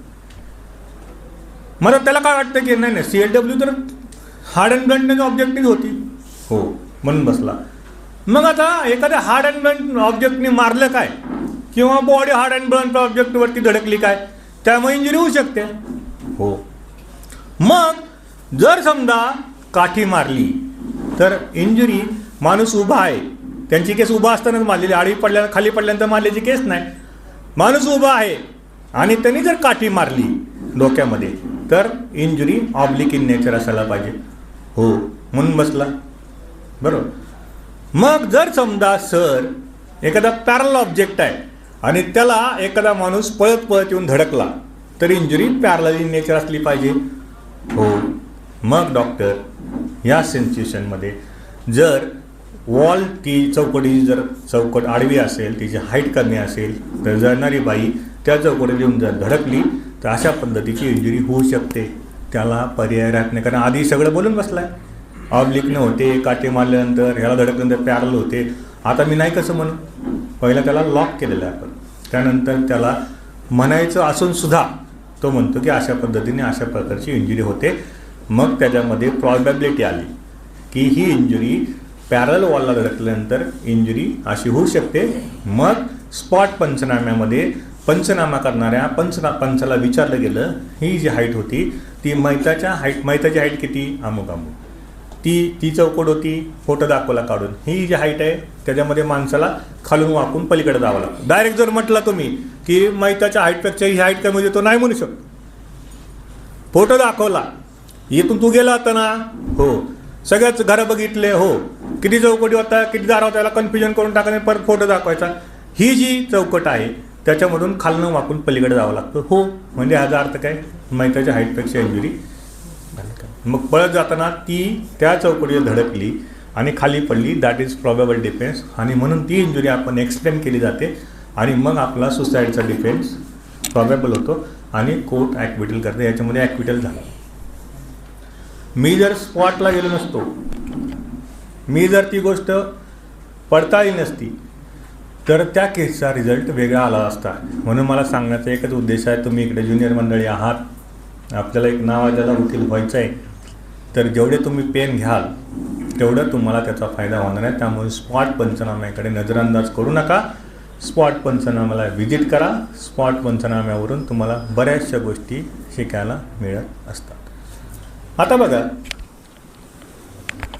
मी सांगितलं बर्न इंजुरीजमध्ये काय, ॲक्सिडेंटल इंजुरीमध्ये स्टोचा भडका झाल्यानंतर कुठल्या साईडला इंजुरी येतात, फ्रंट साईडला.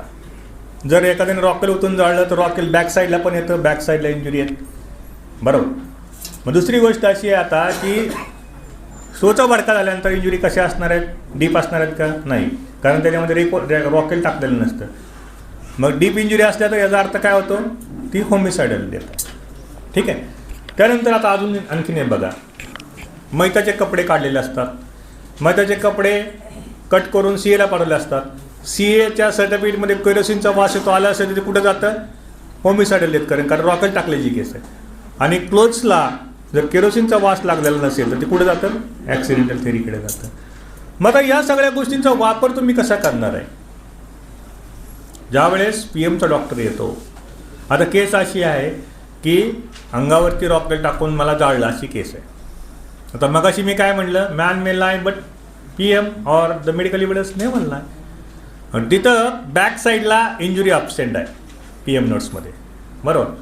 PM नोट्समध्ये ज्यावेळेस PM केलं गेलं त्यावेळेस त्याच्या कॉलममध्ये रॉकेलचा वास येत नाही असं लिहिलेलं आहे. म्हणजे ही केस कुठं जाते आता, ॲक्सिडेंट थेरीकडे, जिथे स्टोचा भरका होऊन झाला तिकडे जाते ना.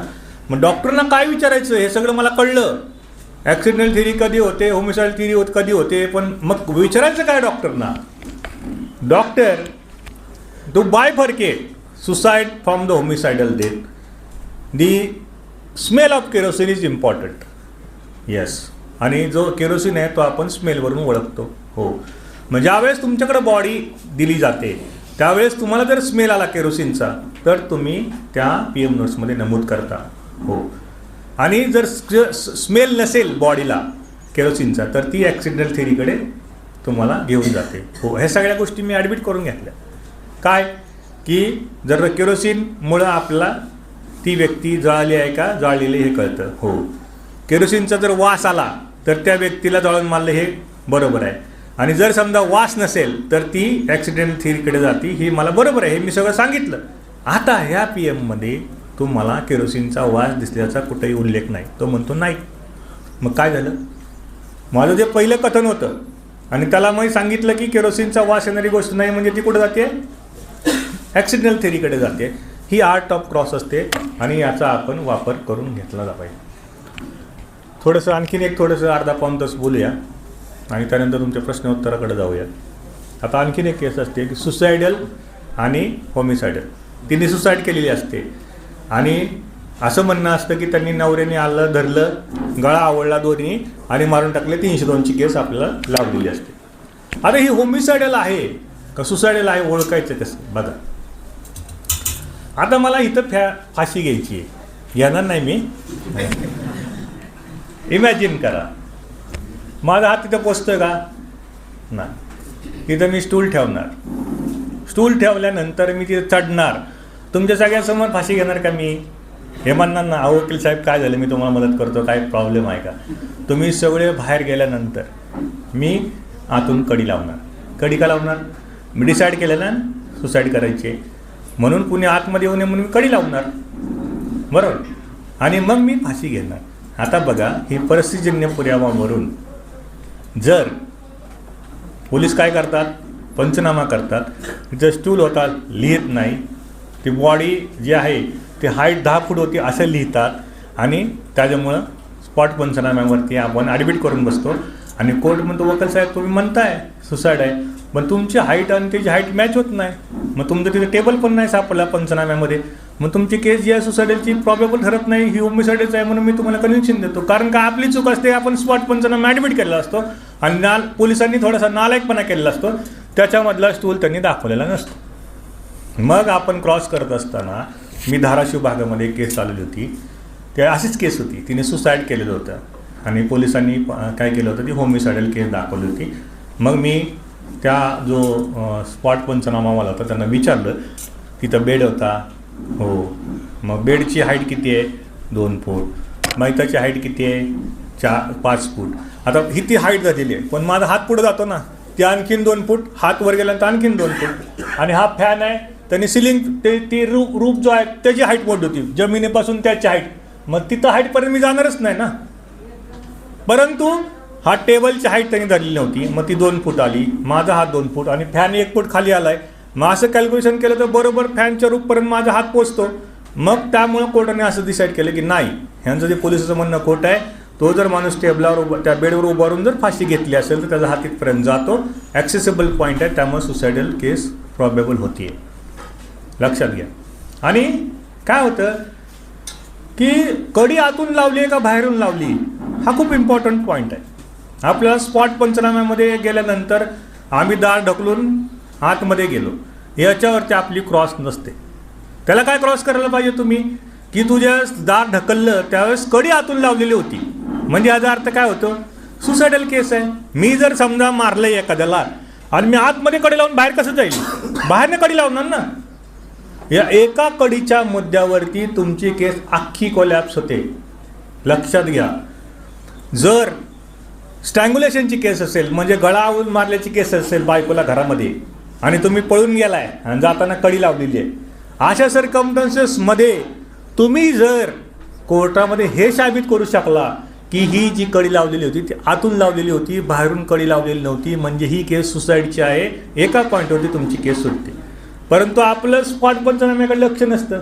ज्यावेळेस आपण पंचना विचारतो, तू ज्यावेळेस किंवा एखादा शेजारी येतो, आम्ही आलो, दरवाजा उघडला, आम्ही आत गेलो, मैताला घेऊन दवाखान्यामध्ये गेलो, आपण म्हणतो हो का, बरं गेला का. त्याला हा प्रश्न विचारा ना तुम्ही, की बाबा तू ज्यावेळेस गेला त्यावेळेस तू दार तोडून काढलं आणि तू आत शिरला, म्हणजे याचा अर्थ आतमधून कडी लावलेली होती. हो, मग आतमधून कडी लावली असेल तर काय सुसाईडच ना, मी कसं जाईन. आणि आपण नेमकं पंचनाम्यामध्ये लक्ष नसतं, त्याच्यामध्ये पंचनाम्यामध्ये असं लिहिलं असतं की कडी कोयंडा आतमध्ये पडलेला होता. एवढा साधा प्रश्न आहे, मग आपण त्या स्पॉट पंचनाम्याकडे लक्ष देत नाही. कडी कोयंडा आतमध्ये कसा पडणार, जर आतमध्ये लावली असेल तर आतमध्ये पडणार ना, बाहेर कसं पडेल. त्याच्यावरती आपली क्रॉस नसते आणि आपण म्हणतो की मी खूप चांगली केस चालवली, कोर्टच कळालं नाही, कोर्टाला शब्द नाही वापरत आता, आणि मग आपण दोष देतो कोर्टाला. कोर्टाला सगळं माहीत असतं पण आपण त्याचा वापर करून घेत नाही. तर ह्या सगळ्या बारीक बारीक गोष्टी आहेत. त्यानंतर आता मेडिकल सायन्समध्ये जाऊया. मी फाशी घेतली आणि दोरी आवळी अशी केस आहे. तर मला सांगा, जसं एक्सटर्नल चेंजेस होतात इथं परिस्थिती सर्कमस्टन्शियल एव्हिडन्समध्ये, तसं शरीरावरती पण काही खुणा उमटणार आहेत. आता काय होतं, सुसाईड करत असताना नेहमी काय होतं, इतर रस्सी अडकते आणि बॉडी आपली सस्पेंड होते आणि आपली मान अशी असते आणि दोरी अशी असते. त्यामुळे तुमच्या गळ्यावरच्या ज्या इंजुरी आहेत बाहेरच्या, त्या ऑब्लिक इन नेचर असणार. म्हणजे जर त्याला लिगेचर म्हणायचं, ज्या दोरीने फाशी घेतली किंवा ज्या दोरीने गळा आवळला त्याला लिगेचर म्हणायचं, आणि जो गळ्यावरचा ऊन असतो त्याला लिगेचर मार्क म्हणायचं. मग PM नोट्सच्या कॉलममध्ये असतं ligature marks found oblique in nature, they are from down towards upside towards the year. याचा अर्थ काय, ही जी इंजुरी आहे लिगेचर मार्क ती ऑब्लिक इन नेचर आहे. आता मी एखाद्या गळ्यात दोरी टाकल्यानंतर आवळतोय, आवळताना ती जी इंजुरी आहे ती अशी सर्कल आणि पॅरल होणार. सुसाईड करत असताना आपली दोरी फक्त इथं असते, पाठीमागच्या साईडला मानेला ती दोरी टच झालेली नसते. त्यामुळं कम्प्लिटली सर्कलिंग नेक असेल लिगेचर, तर ते कशाचं लक्षण आहे, कशाचं लक्षण आहे, मर्डरचं. आणि कम्प्लिटली सर्कल जर नसेल, पार्शियली असेल, ऑब्लिक इन नेचर असेल तर ते सुसाईडचं लक्षण आहे. कम्प्लिटली सर्कल आणि पॅरल असेल तर काय ते होमिसायडल डेथ, त्याला काय म्हणायचं, स्ट्रँग्युलेशन. हे तुम्हाला कळलं. आता दुसरी गोष्ट बघा, जसं इंटरनल तुमच्या याच्यामध्ये दिसणार आहेत गोष्टी, तशा इंटरनल पण दिसणार आहे. एक्सटर्नल जशा घटना घडणार आहेत, इंटरनल पण दिसणार आहे. मग आता बघा, तुमच्या या गळ्याच्या आतमध्ये एक हायवॉइड नावाचं बोन असतं, हायवॉइड बोन, बरोबर. आणि त्याच्या खाली हे आपलं जो कंठ असतो त्याला थायरॉइड कार्टिलेज किंवा थायरॉइड बोन, हा कंठ जो तुमचा फुटतो त्याला थायरॉइड कार्टिलेज म्हणायचं. आणि त्याच्यावरती इथं हायवॉइड बोन असतं, बरोबर आपल्या या चिनच्या खाली. मला सुसाईडमध्ये आपली दोरी कुठे अडकणार आहे, या मानेच्या आणि चिंच्यामध्ये इथं वरती. त्यामुळे त्याचा इफेक्ट कुठं होणार आहे, आतमध्ये दाबल्यानंतर काय होणार, हायवॉइड बोन तुमचं फ्रॅक्चर होणार आहे. आणि तसं जर स्ट्रँग्युलेशनला मी गेलो, टाकून गळ्यात टाकून दोरी उडाला, तर ती गाठ इथं बसत नाही, इथं बसते तुमच्या थायरॉइड बोनच्या. त्यामुळे हे जर थायरॉइड कार्टिलेज किंवा थायरॉइड बोन जर तुमचं फ्रॅक्चर झालं तर ते कशाचं लक्षण आहे, स्ट्रँग्युलेशनचं. आणि हायवॉइड बोन ब्रेक झालं ते कशाचं लक्षण आहे, सुसाईडचं. मग आता बघा, तेवढं भागतं का, इथं आपल्या लाळ ग्रंथी असतात, सलाव्या ग्लँड्स. त्यांना टच झाल्यानंतर त्या सलाव्या बाहेर काढणार आहेत, बरोबर. मग मैताची बॉडी अशी अडकवलेली आहे तिच्या इथं तोंडातून लाळ गळते, त्याला ड्रिबलिंग ऑफ सलावा म्हणतात. मग ड्रिबलिंग ऑफ सलावा कशाचं लक्षण आहे? सुसाईडचं लक्षण आहे ना, कारण त्या ठिकाणी लाळ ग्रंथीला ती दोरी टच झालेली आहे म्हणून ते लाळ गळते. लाळ नसेल तर खाली जर स्ट्रक्चर जर त्या लाळ ग्रंथीच्या खाली तुमचं स्ट्रँग्युलेशन झालं, तिथं लाळ ग्रंथीनं लाळ गळणार आहे का? नाही. बरोबर. मग आता बघा, हे सगळं मला माहीत झालं, याचा वापर कसा करायचा आहे मला बघा. डॉक्टर क्रॉस बघा आता. Doctor to bifurcate suicide from the strangulation there are symptoms and that symptom is to be observe and you have to mention this symptoms in PM notes. तो काय होच म्हणणार आहे ना, काय सायन्स आहे. मग सुसाईडमध्ये हायवॉइड बोन फ्रॅक्चर होतं, हो. इथे स्ट्रँग्युलेशनमध्ये थायरॉइड बोन फ्रॅक्चर होतं, हो, सायन्स आहे. सुसाईडमध्ये जो लिगेचर मार्क असतो तो लिगेचर्स ऑब्लिक इन नेचर असतो, हो. स्ट्रँग्युलेशनमध्ये पॅरल असतो, हो. सुसाईडमध्ये कम्प्लिटली सर्कलिंग नेक नसतो. स्ट्रँग्युलेशनमध्ये कम्प्लिटली सर्कलिंग नेक असतो. सुसाईडमध्ये माणसाच्या तोंडातून लाळ गळते, हो. स्ट्रँग्युलेशनमध्ये माणसाच्या तोंडातून लाळ गळत नाही. मग हे सगळं सांगून बसला. आता इन दिस केस, या केसमध्ये जनरली चाललं आहे हे सगळं, बरोबर आहे. पण या केसमध्ये आपल्याला काय, sir you have observe that the ligature mark is oblique in nature in this PM column number 17. Yes sir, in this column number 17 you have observed that hyoid bone is fracture. Yes sir, in this case you have observed that the circle ligature mark is not completely, it is partially. Yes. मग आता बघा, बरोबर. आणि पंचाकडनं आणलं आहे आपण, आतमधनं तुला कडी सापडली, ढकलल्यानंतर कडी बाहेर पडली, कडीकोंडा बाहेर आतमध्ये होता, परिस्थितीजन्य पुराव्यावरून टेबल होता, फॅन ॲक्सेसिबल हाईट होती, हे पण आपण स्पॉटवरती आणलं. त्याला मेडिकल सायन्स कॉरबट केलं. काय केलं? माणसाच्या लिगेचर मार्क पार्शल सापडली, ऑब्लिक सापडली, त्याच्या तोंडातून लाळ गळत होती, लाळ खाली पडलेली होती, आणि ह्याचं थायरॉइड कार्टिलेज काही ब्रेक झालं नव्हतं, हायवॉइड बोन ब्रेक झालं होतं. मग आता सांगा, या केसमध्ये परिस्थितीजन्य पुरावा आपण तेच सांगतोय की सुसाईड आहे, आतमधून कडी लावलेली ते पण सुसाईडच आहे. आणि डॉक्टरने जे सिम्पटम्स सांगितले त्याच्यामध्ये डॉक्टर काय म्हणणार आहे? आता या सगळ्या पहिल्यांदा सांगितले हे सगळे सिम्पटम्स सुसाईडचे आहेत, बरोबर. आणि या केसमध्ये मला हे सगळे सिम्पटम्स सापडले, म्हणजे आता डॉक्टरांनी म्हणलं, doctor is it correct to say that this case may be a suicide in nature? Yes. पोलिसांनी सांगितलं होमिसाईडल आहे, सरकारी पक्षाने सांगितलं हे सगळे सुसाईडचे मला दिसतं, होमिसाईडल दिसतात. तर वन ऑफ द प्रॉबेबिलिटी काय आली? असू शकते, असं पण असू शकते. आता असं पण असू शकतं म्हणलं की डाऊट निर्माण झाला, आणि कोर्ट काय करणार आहे? Benefit of doubt goes to the this person. So our duty is to create doubt in the mind of the court. आणि तुम्ही जर डायरेक्टली जर डॉक्टरना विचारलं अशी क्रॉस न घेता, डॉक्टर बरोबर आहे का, हे जे लक्षण आहे किंवा ही जी केस आहे ती होमिसायडलची नाही आहे, सुसायडलची आहे, तो काय हो म्हणणार आहे? तो काय आपल्या घरातला गडी आहे का त्याला सगळं हो हो म्हणायला?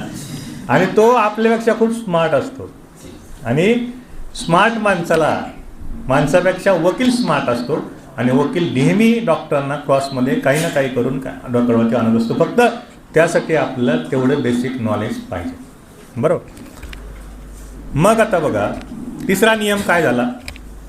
2 नियम सांगितले क्रॉसचे, तुम्ही विसरून गेला असताल तर ते रेकॉर्ड केलेले लेक्चर परत बघा, आता रिपीट नको करायला. तिसरा रूल काय? Don't give the chance to explain to the doctor. Doctor हे जे लक्षण आहे ते सुसाईडचं आहे का होमिसायडलचं आहे? Yes or no. तुम्ही जर म्हणायला लागला, तो एक्सप्लेन करायला लागला, नाही मग या केसमध्ये असं असतं ना, मग त्या केसमध्ये तसं झालेलं असतं, मग ते लॅफेसिया एक्सप्लेशन असतं, तुम्हाला त्या गोष्टी काहीही माहिती नसतात, आणि रेकॉर्डवरती येऊन बसतं, आणि तुम्ही मग म्हणता अरे हे लॅफेसिया म्हणजे काय आलं, आता मला काय माहीत नाही.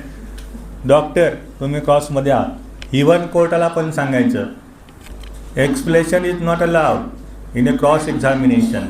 दिस witness is in cross examination. तुम्हाला काय एक्सप्लेन घ्यायचं? चीपमध्ये घ्यायचं. मग पर्पज ऑफ क्रॉस एक्झामिनेशन काय? To access the truth from the mouth of the witness. आणि मी कसा प्रश्न विचारा हे तुम्ही नाही सांगू शकत, neither the court neither prosecution. त्याच्यामध्ये फक्त स्कॅन्डलस क्वेश्चन असतील जे परमिसिबल नाहीत तेवढेच, मी तुला काय विचारलंय, तुम्हाला काय विचारलं डॉक्टर साहेब, हे जे स्ट्रँग्युलेशनचं जे मार्क आहे ऑब्लिक इन नेचर, हे सुसाईडचं लक्षण आहे हो किंवा नाही?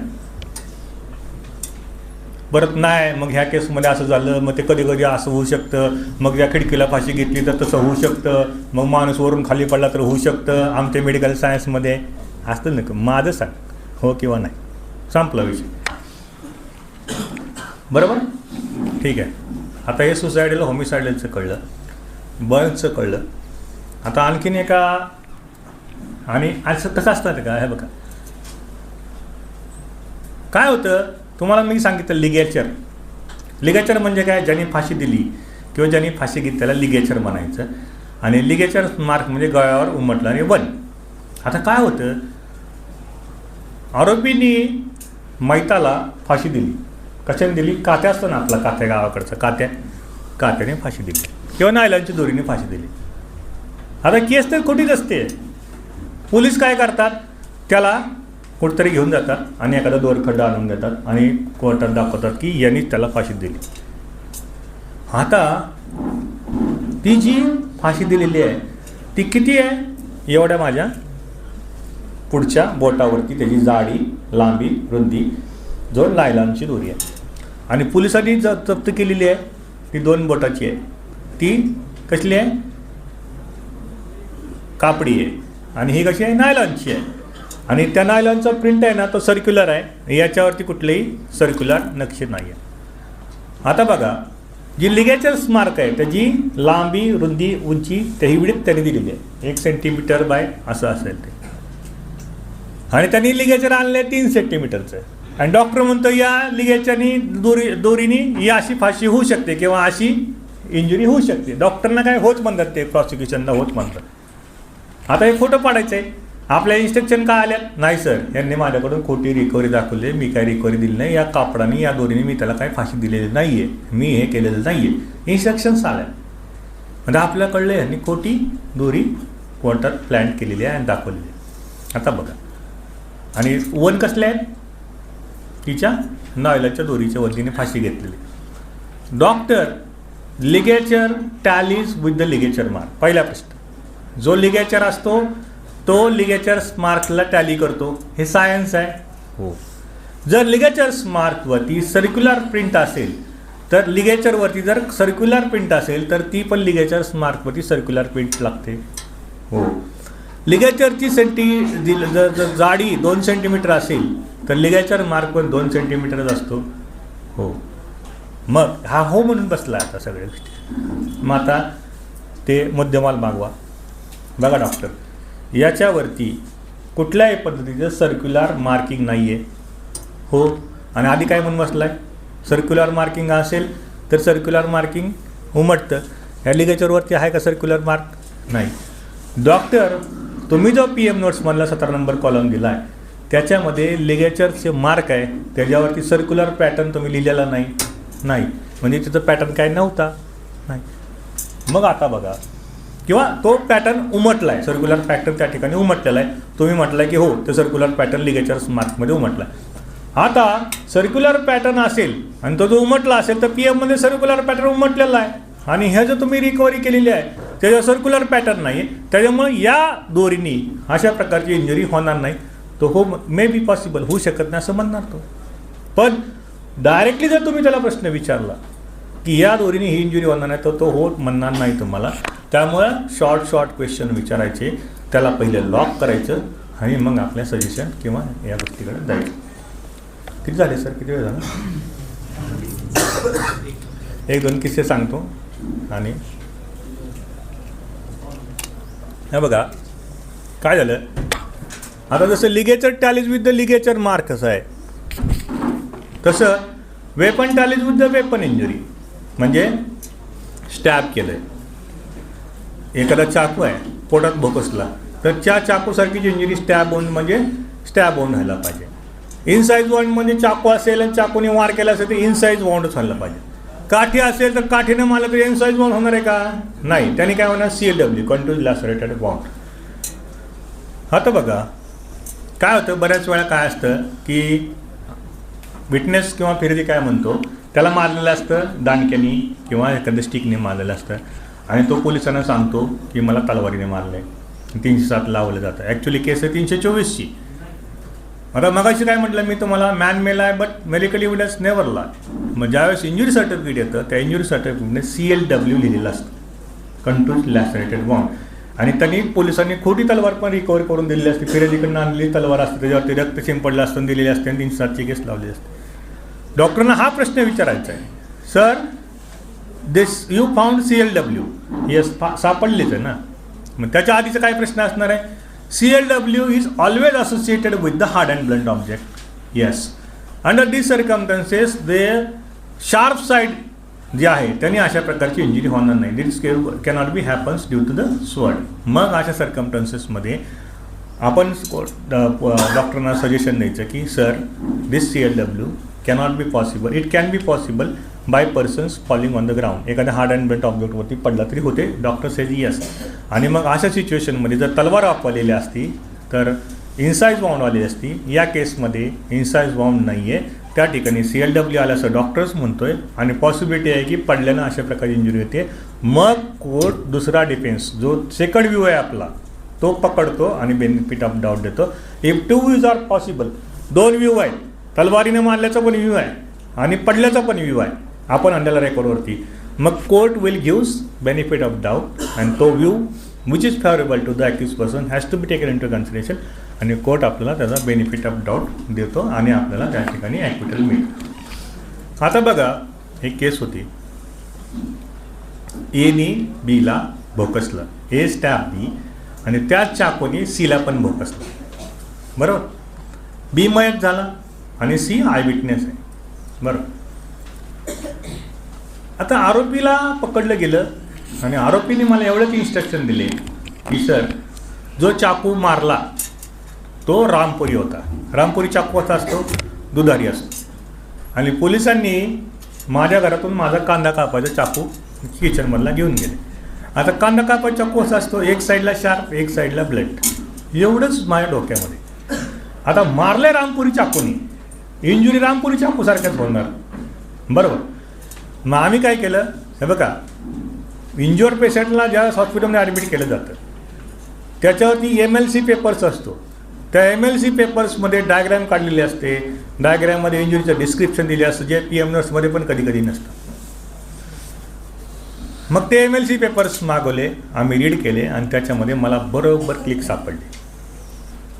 काय झालं, रामपुरी चाकू वापरला असेल तर त्या MLC पेपर्समध्ये दुधारी इंजुरी येणार आहे. दोन्ही साईडच्या, त्यांना काय म्हणायचं, समजा एखाद्या पोटामध्ये बोकसला चाकू, इकडची साईड आणि इकडची साईड, दोन्ही साईडच्या एजेस म्हणजे जे किनारे असतात इंजुरीचे ते कसे असणार आहेत, शार्प असणार आहेत. आणि एक साईड ब्लंट चाकू जर बोकसला पोटामध्ये आणि एक साईड जर शार्प असेल तर एका साईडची जी इंजुरी आहे ती शार्प असणार आहे, तिची कड, आणि दुसरी साईडची इंजुरी आहे ती ब्लंट असणार आहे इंजुरीची पण.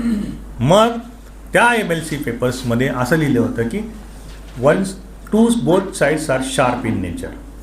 इंजुरीमध्ये काय सांगितलं, edges of injuries are sharp in nature, एवढं मला सापडलं. आणि चाकू कापायचा, आपला कांदा कापायचा चाकू त्यांनी रिकवर केला. डॉक्टरांना प्रश्न विचारले गेले, रचीप झाले या चाकूने हा अशा प्रकारे इंजुरी ती हो हो हो हो 27ची रिकव्हरी अमकं तमकं. डॉक्टरांना प्रश्न विचारले, मगासारखं सेम लाईन ऑफ ॲक्शन म्हणजे लॉक, की अँड लॉक करून टाकायचे डॉक्टरला, त्याला कुठलं ऑप्शन राहत नाही. Doctor weapon tallies with the injury, yes. This is a stab injury, yes.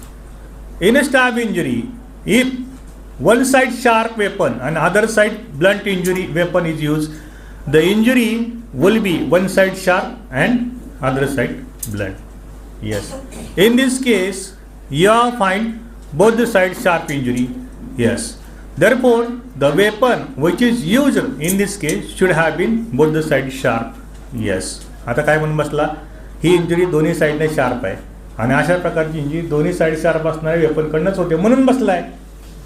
मग बघा डॉक्टर, ते वेपन घ्या, हातामध्ये घ्या, फिरवा बोट त्याच्यावरून, एक साईड ब्लंट आहे एक साईड शार्प आहे. आता त्याला पर्याय नाही ना, कोर्टासमोर बोलतोय, आपल्यासमोर बोलतोय, त्याच्या आधी आपणच फिरवून घ्यायची. आता ह्याला नाही धार लागली म्हणजे तुला कशी धार लागेल, मग त्याला अरे नाही आपल्याला पण लागणार नाही. आपण अरे कसं असतंय, असं म्हटलं जातं की वकील एक उत्तम नाटककार असला पाहिजे. त्याच्या अंगामध्ये सगळ्यात महत्त्वाचा गुण जो आहे नाटक करासारखा.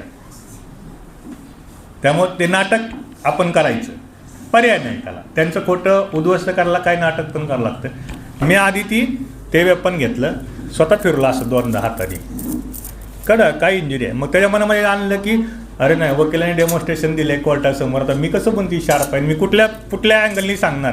त्याच्या हातामध्ये दिलं.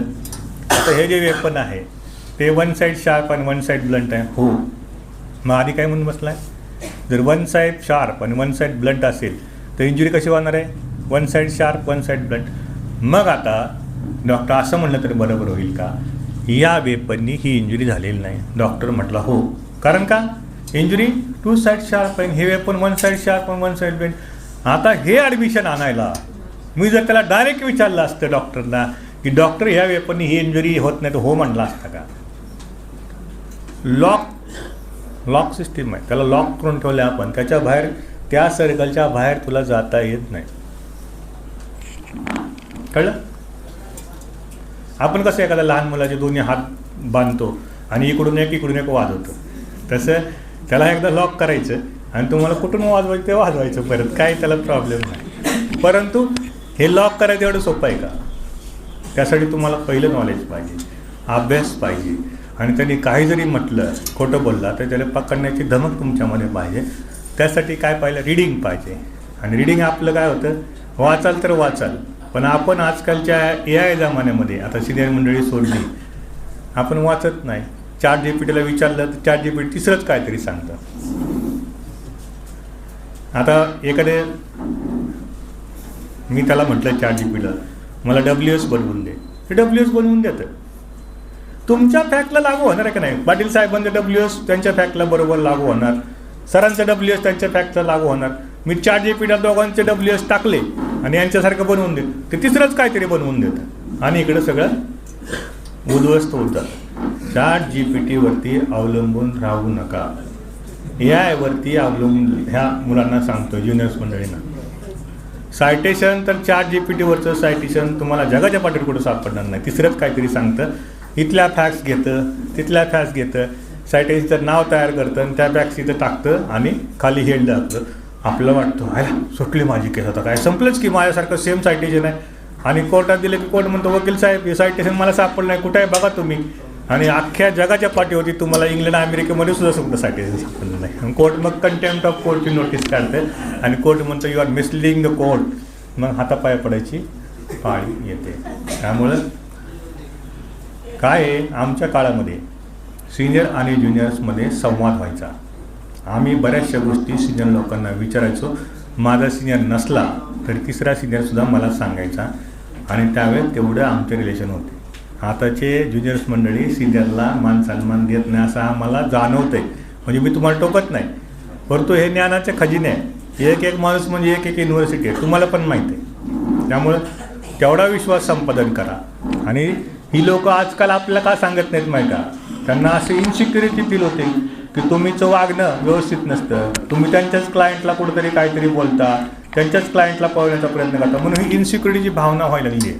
त्यामुळे बार बेंच रिलेशनशिपमधलं हे सिनियर आणि ज्युनियरचं नातं तुटत चाललं. मी जनरल बोलतो आहे, कुणी स्पेसिफिक घेऊ नका. आम्ही भाग्यशाली होतो की आम्हाला आमच्या बारमध्ये विजयराव मोहितेंसारखे माणसं बघायला भेटली, विराज काकडेसारखी माणसं बघायला भेटली. खूप सारी इराणी वकील होते, नहार सर होते, यांच्याकडे आपण गेलो, सर माझी ही केस आहे आणि मला डिफेन्स सांगा, स्वतःच्या बाजूला ठेवून सगळं सांगणार, असं कर. आता हे राहिलं आहे कुठं. आणि याला आपण सगळे जबाबदार आहे. आणि जोपर्यंत एखाद्या बारची गरिमा टेकवायची आहे, पुणे बारची असेल, माळशिरस बारची गरिमा आहे. आता यांनी यांच्या सिनियरकडून शिकले, त्यांनी बारची गरिमा सांभाळली, त्यांच्या खांद्यावरची जबाबदारी तुमच्यावर आलेली आहे आणि ती गरिमा तुम्हाला सांभाळता आली. माळशिरस बार खूप आणि खूप हुशार आहे, हे पुणे बार ही मान्य करतं. तिथले लोकांच्या क्रॉस, जुन्या लोकांच्या त्यांचे सिव्हिलचे दावे आणि जजेस पण सांगतात की तिथल्या लोकांचं प्लीडिंग तुम्ही बघा, असं आम्हाला पण माहीत आहे. मी स्वतः बघितले आहेत लोक. आणि पण पुढची पिढी त्यांच्याच तुल्यबळ असली पाहिजे. बारचं नाव टिकवून ठेवण्याची जबाबदारी आपल्यावरती असते. आणि बार जो आहे, बारला रंगरंगोटी केली, AC बसला म्हणून बार चांगला नसतो. तिथले वकील कसे आहेत, तिथली ज्युनियर मंडळी किती हुशार आहेत असं जजमध्ये चर्चा असते. आणि ज्यावेळेस बार स्ट्रॉंग असतो त्यावेळेस जजेस लोकांना आपल्याला बोलण्याचं धाडस होत नाही. झालेले जजेस आहे ना, तुमचं नॉलेज किती आहे. आता मी आंध्र प्रदेशमध्ये गेलो होतो, तिथे एक आर्ग्युमेंट चालू होती आणि तो काय बोलत होता ते मला, whether you are pair the माने असलं त्यांचं ते इंग्लिश लँग्वेज मला कळत नव्हतं. मग मी उठलो आणि मला, sir I am from Pune bar and I want to argue in this case. Oh you are Pune bar, so it is a great bar. आणि त्यांनी काही मला गप्पा मारत बसला आणि म्हणलं काय आहे तुमचं, म्हणलं एंट्री ग्रँटेड. म्हणजे एवढी दहशत आहे आपल्या महाराष्ट्रातल्या बारची, पुणे बारची, माळशिरस बारची एवढी दहशत आहे, हसण्यासारखा विषय नाही आहे.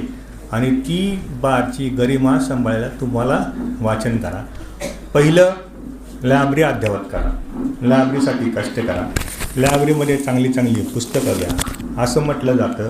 आणि सिनियर लोकांचे व्याख्यानं ठेवा असं म्हटलं जातं की it is worthy to listen one professor than to read the 100 books. 100 पुस्तकं वाचण्यापेक्षा एखाद्या चांगल्या माणसाला, प्राध्यापकाला किंवा तज्ज्ञ माणसाला तुम्ही तासभर ऐकलं तरी ते 100 पुस्तकातून नॉलेज तोच सांगतो. त्यामुळं अशा प्रकारची व्याख्यान मला चालूच ठेवा. लास्टचा एक किस्सा सांगतो आणि मग आपण थांबूया. का बोर झालं आहे? एक सांगू, थोडं पाणी घेतो. बोर तर नाही ना होत? परत तुम्हाला वेळ देतो ना मी, तुम्हाला काय क्वेरी असतील ना वेळ देतो मी.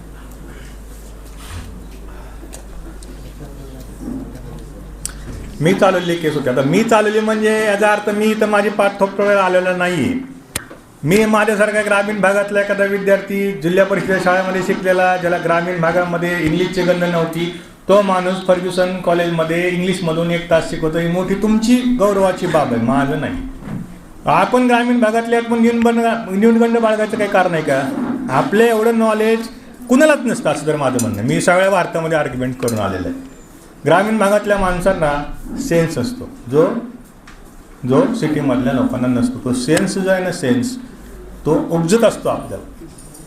कारण राजकारण आपलं जबरदस्त असतं, माहिती आहे. समोरच्याला कसा घोडा लावायचं ते आधीच माहीत असतं त्याला. त्या आईच्या पोटमध्ये आपण शिकलेलं असतं. हे सिटीमधल्या लोकांना जमत नाही. त्यांचं फक्त फाड इंग्लिश असतं. आता हायकोर्टामध्ये पण गेलो ना, एखादी मुलगी येते, हो मायला आणि तिला विचारलं ना, in what provision you have file, oh sir I have no instruction, I will call my senior. मग ते डॉक्टर साहेब म्हणतो, मग कशाला आली तुम्ही माझ्यासमोर, वाचून ये जरा.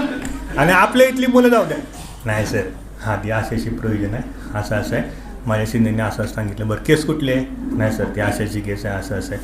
हे तुम्हाला ऑलरेडी असतं. आणि फक्त एक काम करा, कोर्टासमोर जाताना तारीख जरी घ्यायला गेलो आपण तरी असं म्हणायचं नाही, हां काय तुम्ही कुणाकडनं, ते मला नाही माहिती सर, सिनियरला माहिती आहे. किती नंबर सिरियल आहे? सिनियरला माहिती आहे. तुम्ही प्लेंटिफ का डिपेंडंट? सिनियरला माहिती आहे. कुठल्या स्टेजला आहे? सिनियरला माहिती आहे. कुठली तारीख? सिनियरला माहिती आहे. अरे मग तू आला कशाला? सर सिरियल नंबरला असं असं मॅटर आहे, मी प्लेंटिफकडून आहे, इश्यू फ्रेमसाठी स्टेजवरती इश्यू फ्रेमसाठी आहे आणि माझे सिनियर असं असे एकाची माहीत धरी तिकडे गेले आहेत आणि आमचा उद्देश चालवायचा आहे, आमचा उद्देश काही ॲडजस्ट करायचा नाही, पण इनिमिटेबल सरकमस्टन्सेसमुळे मला जमत नाही, शॉर्ट डेट द्या. आणि कधी कधी कोर्ट काय म्हणतं, एखादा बेल ॲप्लिकेशन आहे 324-26चं, कोर्ट म्हणतं वकिलांना साहेब, ज्युनियर वकील साहेब हा काय करायचं सिनियरचं तुम्ही करा ना. अशा वेळेस करायचं. कोर्ट तुम्हाला बेल देत असतं, सिनियरला सांगायचं सर मी आर्ग्युमेंट करतो, आणि सिनियर कधीच ज्युनियरला नाही म्हणत नाही, अनलेस त्यांना जोपर्यंत इन्सिक्युरिटी फील होते त्यावेळेस तुम्हाला ते नाहीच म्हणणार की त्यांचं बरोबर आहे. तुम्हाला एक सांगतो, आमच्या काळामध्ये गुरु शिष्याची परंपरा अशी होती, एक 4-5 वर्ष शिकल्यानंतर तुम्हाला सिनियर लोक म्हणायचे हे 10 ब्रीफ्स तुझं ऑफिसचं उद्घाटन माझ्या असते, तुझं ऑफिसचं भाडं पहिलं 5-6 महिने मी भरतो, अशी परंपरा झालेली आहे. आता 2 महिने पण सिनियरकडे काम नाही करायचं. AI सिनियर बनला आहे, ChatGPT सिनियर बनला आहे, ते तुम्हाला काही शिकवणार नाही आणि तुमचं सगळं वाटलं होत चाललेलं आहे. त्यामुळे परंपरा जपा, आपलं प्रोफेशन नोबेल आहे. या नोबेल प्रोफेशनमध्ये नाव आणि पैसा दोन्ही आहे, नेम आणि फेम दोन्ही आहे. वकिलांना भांडवल काय? बरोबर करण्याशिवाय दुसरं काय भांडवल आहे का? आणि पैसे किती मिळतात? 2 लाख, 3 लाख, 5 लाख, 10 लाख म्हणाल ती फी आहे. फक्त मच ऑब्लाईज म्हणायचीच फी आहे ना, काय दुसरं. चला ठीक आहे, 2 किस्से सांगणार आणि आपलं बंद करत. एक केस होती, 4था रूल सांगतो. 3 रूल सांगितलेले तुम्ही लक्षात घ्या. 4था रूल आहे आता क्रॉसचा. ज्या वेळेस चिप चालू असते त्यावेळेस आपण काय करतो? बाहेर असतो. चिप कुणाला तर लिहून घ्यायला सांगतो आणि आपण क्रॉस घेतो. ही पद्धत बंद करायची. माणूस बोलत असताना त्याची बॉडी पण बोलत असते, त्याला बॉडी लँग्वेज म्हटलं जातं. आणि जसं मी मगाशी म्हटलं, वकील हा उत्तम नाटककार असला पाहिजे, तसंच तो उत्तम जाणकार असला पाहिजे बॉडी लँग्वेजचा. आता बघा, एक बाई होती, कठड्या घरामध्ये आली आणि तिने बसायला स्टूल मागितला. मी चिप लिहून घेत होतो. आता बसायला स्टूल मागितणं ही किती नॉर्मल गोष्ट आहे. नॉर्मल आहे. कोणी म्हातारी वर्षाची 65-70 वर्षाची बाई आली, केस अशी होती. मग मी तिला विचारलं, बाई का स्टूल मागितला? बाळा म्हणली, माझ्या पायामध्ये प्रॉब्लेम आहे. बरं, कधीपासून प्रॉब्लेम आहे? ना म्हणली, 5 वर्षापासूनच प्रॉब्लेम आहे. म्हणलं काय झालं होतं? ॲक्सिडेंट झाला होता, मोठा ॲक्सिडेंट झाला होता. मग परत मी क्रॉस विनाकारण फिरवली. बाई बरोबर आहे, तुम्ही आत्ता येताना मला लिफ्टने आला. हो. तुम्हाला पायरीने काय येता येत नाही. हो. तुम्हाला आता वर येताना एका माणसाची सोबत लागते. हो. म्हणून हा फिर्यादी तुमच्यासोबत आला. हो. आता ती हो हो हो म्हणत गेली. 5 वर्षापासून त्या बाईला असा प्रॉब्लेम आहे की ती स्वतःच्या पायावर उभी पण राहत नाही. हे मला माहीत होतं का? नाही. मला इन्स्ट्रक्शन होते का? आरोपीने पण माहीत असायचं काही कारण नाही. केस अशी आहे, माझ्या घरी आले आरोपी, माझ्या मुलाला 2 व्हीलरवरती घेतलं आणि 1 किलोमीटर गेले ग्राउंडवरती आणि मी ह्यांच्या 2 व्हीलरच्या मागं पळत गेले आणि घटना बघितली. आता ही म्हातारी, हिला 5 मिनटं उभारता येत नाही आणि 10 किलोमीटर 1 किलोमीटर पळत जाऊन घटना बघितली असेल का? आणि घटना कधी घडलेली? 1 वर्षापूर्वी. 5 वर्षापासून त्रास आहे. आणि लिटरली सांगतो, कोर्टाने तो मुद्दा कन्सिडर केला आणि कोर्टाने ते डिसबिलीव्ह केला विटनेस. केस ॲक्विटल झाली. आय विटनेस, सपासप वार केलेले, कोयत्याची रिकव्हरी, ब्लड स्टेन्स क्लोज, सगळं. मग ते जर माझ्या मनामध्ये आणलं, मी तर तसंच जर चीफ एक्झामिनेशन संदर्भामध्ये मी बाहेर थांबलो असतो कुठं, ज्युनियरला सांगितलं असतं तू लिहून घे क्रॉस, ज्युनियर म्हणलं असतं हे टेबल काय बाईने मागितलं, आपण दिला असता टेबल, धर बाई तू बस. किती साधी गोष्ट आहे, परंतु ही किती मोठा रिफ्लेक्ट करते. म्हणून माणसाची बॉडी लँग्वेज तुम्हाला ओळखता आली पाहिजे. एक पंच होता आणि मी त्याच्याकडे बघितलं की असं खिशात धरायचं. पंच असं बघितलं की खिशात धरायचं. असं तुझ्याकडे बघितलं तू खिसा का धरतो? आता बॉडी लँग्वेज झाली ना. मग मी खिशाकडे बघून प्रश्न विचारायला चालू केलं. हां, किती शिकला? मग तो परत तर मग असाच म्हणलंय आणि काहीतरी खिशातमध्ये आणलंय. मी काही नाही सर, डायरेक्ट म्हणलं काढ ती चिठ्ठी खिशातून, चल खिशातून चिठ्ठी काढ. दिली. ही चिठ्ठी तू आत्ता इथं तुझा स्वाद पंचनामा वाचला, त्याचे तो नोट्स काढले आणि ती चिठ्ठी वाचून पाठ करून खिशात ठेवली, बरोबर आहे का नाही? हो. मग मला सांगा, ॲडमिसिबल होईल का? रिफ्रेशिंग मेमरी कधी होते? जर तुला आठवत नाही म्हटला तेवढ्यापुरता भाग आठवायला येतो. तू पंच म्हणून येतो, पंचनामा वाचतो, त्याचे नोट्स काढतो, नोट्स काढून ते पाठ करतो, खिशात ठेवतो आणि तसं डिपॉझिट करतो, तर that is inadmissible piece of evidence. त्या चिठ्ठीला एक्झिबिट दिलं गेलं. आता मला सांगा, पंचनामा डिसबिलीव्ह झाला, मग आता हे येतं कुठून? एक साधी गोष्ट आहे की तो फक्त खिशाला हात लावत होता. आता हे कुठल्या CRPC IPC एव्हिडन्समध्ये लिहिलंय. त्यामुळं क्रॉस एक्झामिनेशन जी आहे ती आर्ट आहे आणि ती एक्सपिरियन्सनी येत असते आणि ती आर्ट अनुभवायला, एक्सपर्ट व्हायला तुम्हाला बऱ्याचशा क्रॉस घ्याव्या लागणार आहेत. आणि तुम्ही वाचन 3 गोष्टी लक्षात ठेवा: ॲक्ट, फॅक्ट, टॅक्ट. आता ॲक्ट काय झाला की रिफ्रेशिंग ऑफ मेमरी, विटनेस बॉक्समध्ये आठवत नाही म्हटल्यानंतर तेवढ्यापुरता पाठ बघायची मुभा आहे. विटनेसची जर स्टेटमेंट वाचून आला त्यांनी पॉईंट काढले तर इनॲडमिसिबल पीस ऑफ एव्हिडन्स होतो, हा ॲक्ट झाला. आता फॅक्ट काय झाली, तो माणूस हाताला खिशाला हात लावत होता, ही फॅक्ट झाली. मग टॅक्ट काय वापरली, चिठ्ठी काढून घेतली आणि क्रॉस घेतली. ॲक्ट फॅक्ट टॅक्ट ह्याचं तिन्हीचं कॉम्बिनेशन केल्याशिवाय चांगली क्रॉस घेता येणार नाही. शेवटचा किस्सा सांगतो, रात्र पुरेल एवढे किस्से माझ्याकडे आहेत आणि खूप साऱ्या, जवळजवळ मी 1200 ते 1300 सेशन्स केस चालवलेले आहेत आणि त्याच्यामधला मर्डर्स जास्त केसेस चालवलेले आहेत आणि माझा जे काही ॲक्विटल झालेले आहेत ते 99.99% मेडिकल सायन्सवरती ॲक्विटल झालेले. एक केस होती,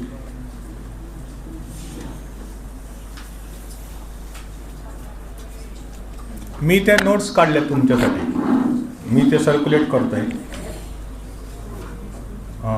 50च प्रती काढलेल्या आहेत, अध्यक्षांकडे देतो. कुणाला कमी पडलं तर मला व्हॉट्सअपवरती बनवा, मी व्हॉट्सअप तुम्हाला शेअर करेल PDF. आणि त्या खूप चांगल्या नोट्स आहेत, वाचा, अभ्यास करा. यातून एक जरी मुलगा तयार झाला तरी आम्ही आणि धन्य झाल्याचा अनुभव घेईल. फक्त अभ्यास करा. तुम्हाला अभ्यासासाठी काढलेले आहेत, घेऊन दप्तरात टेबल खाली ठेवू नका. लास्ट किस्सा अध्यक्षांकडे दे ना. तेवढेच आहेत का? 50 आहेत. हां,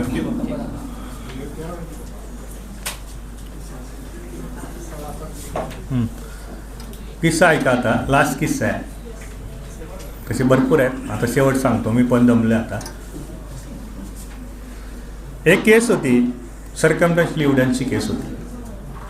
मी त्यावेळेस 1 वर्ष 1.5 वर्षाचा वकिलीमध्ये असेल त्यावेळेस असं असायचं, लिगल एड नावाची संकल्पना काय गव्हर्नमेंटने भरलेल्या नव्हत्या. ज्युनियर्स लोकांना लिगल एडचे मॅटर दिले जायचे आणि लिगल एडचे मॅटर असायचे की खूप हार्ड, ज्याच्यामध्ये 100% शिक्षा आणि आरोपींच्याकडं रुपया नाही, अशी लोक लिगल एडला दिली जायची. आणि त्यात आम्ही ज्युनियर्सला लिगल एडमध्ये जायचो. लिगल एडमधून मला एक केस आली आणि याच्याच महाजन म्हणून महाजन साहेब होते. सगळ्यांना माहिती, सर तुम्हाला माहिती पडेल. त्यांची ख्याती अशी की 11:30 सगळं कामकाज बंद, बोर्ड 11ला पुकारा, सगळ्यांनी म्हणा सर तारीख तारीख तारीख तारीख, कारण त्यांचा रेट कन्व्हिक्शनचा 100%च होता. कसेही प्रश्न विचारा, काय विचारा, कन्व्हिक्शन कसं विचारा, कन्व्हिक्शन. आणि आपलं 1.5 बोर्ड डिस्चार्ज आणि बसायचे मग इकडे इकडे गप्पा. अतिशय प्रचंड हुशार बुद्धिमान माणूस, म्हणजे एखाद्या युनिव्हर्सिटी जशी असते तसा तो माणूस. मग मी असं गेलो, ज्युनियर होतो. मग म्हणले काय? मी म्हणलं साहेब केस आहे. कसली केस आहे? 302ची. मग साहेबांनी असं बघितलं, 302ची केस तू चालवणार? अरे माझी ख्याती माहीत आहे का? म्हणलं नाही साहेब मी चालवणार. बरं ठीक आहे म्हणलं. मग म्हणले कसली केस आहे? म्हणलं 302ची. बरं. मग भाऊसाहेबांना म्हणले द्या त्यांना ते. म्हणलं लिगल ॲडमार्फत मी चालवणार आहे. भाऊसाहेब म्हणले चार्जशीट द्या, स्टडी करा.